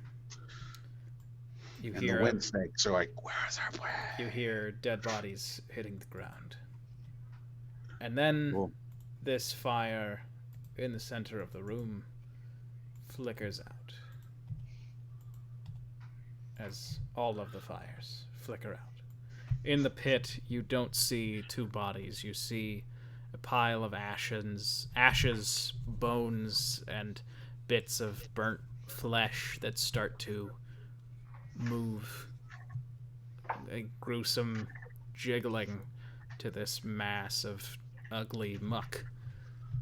And you watch as that body, the man who you had just been fighting, slowly begins to shake.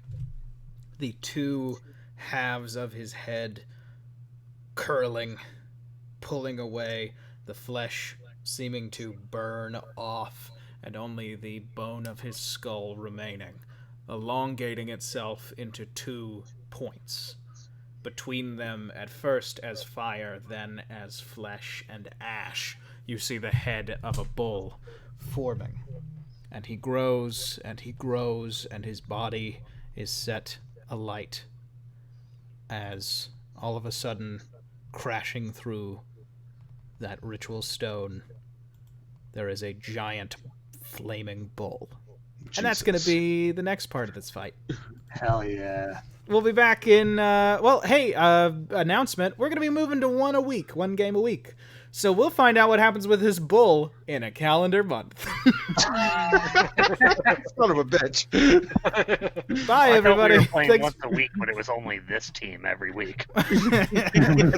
Oh,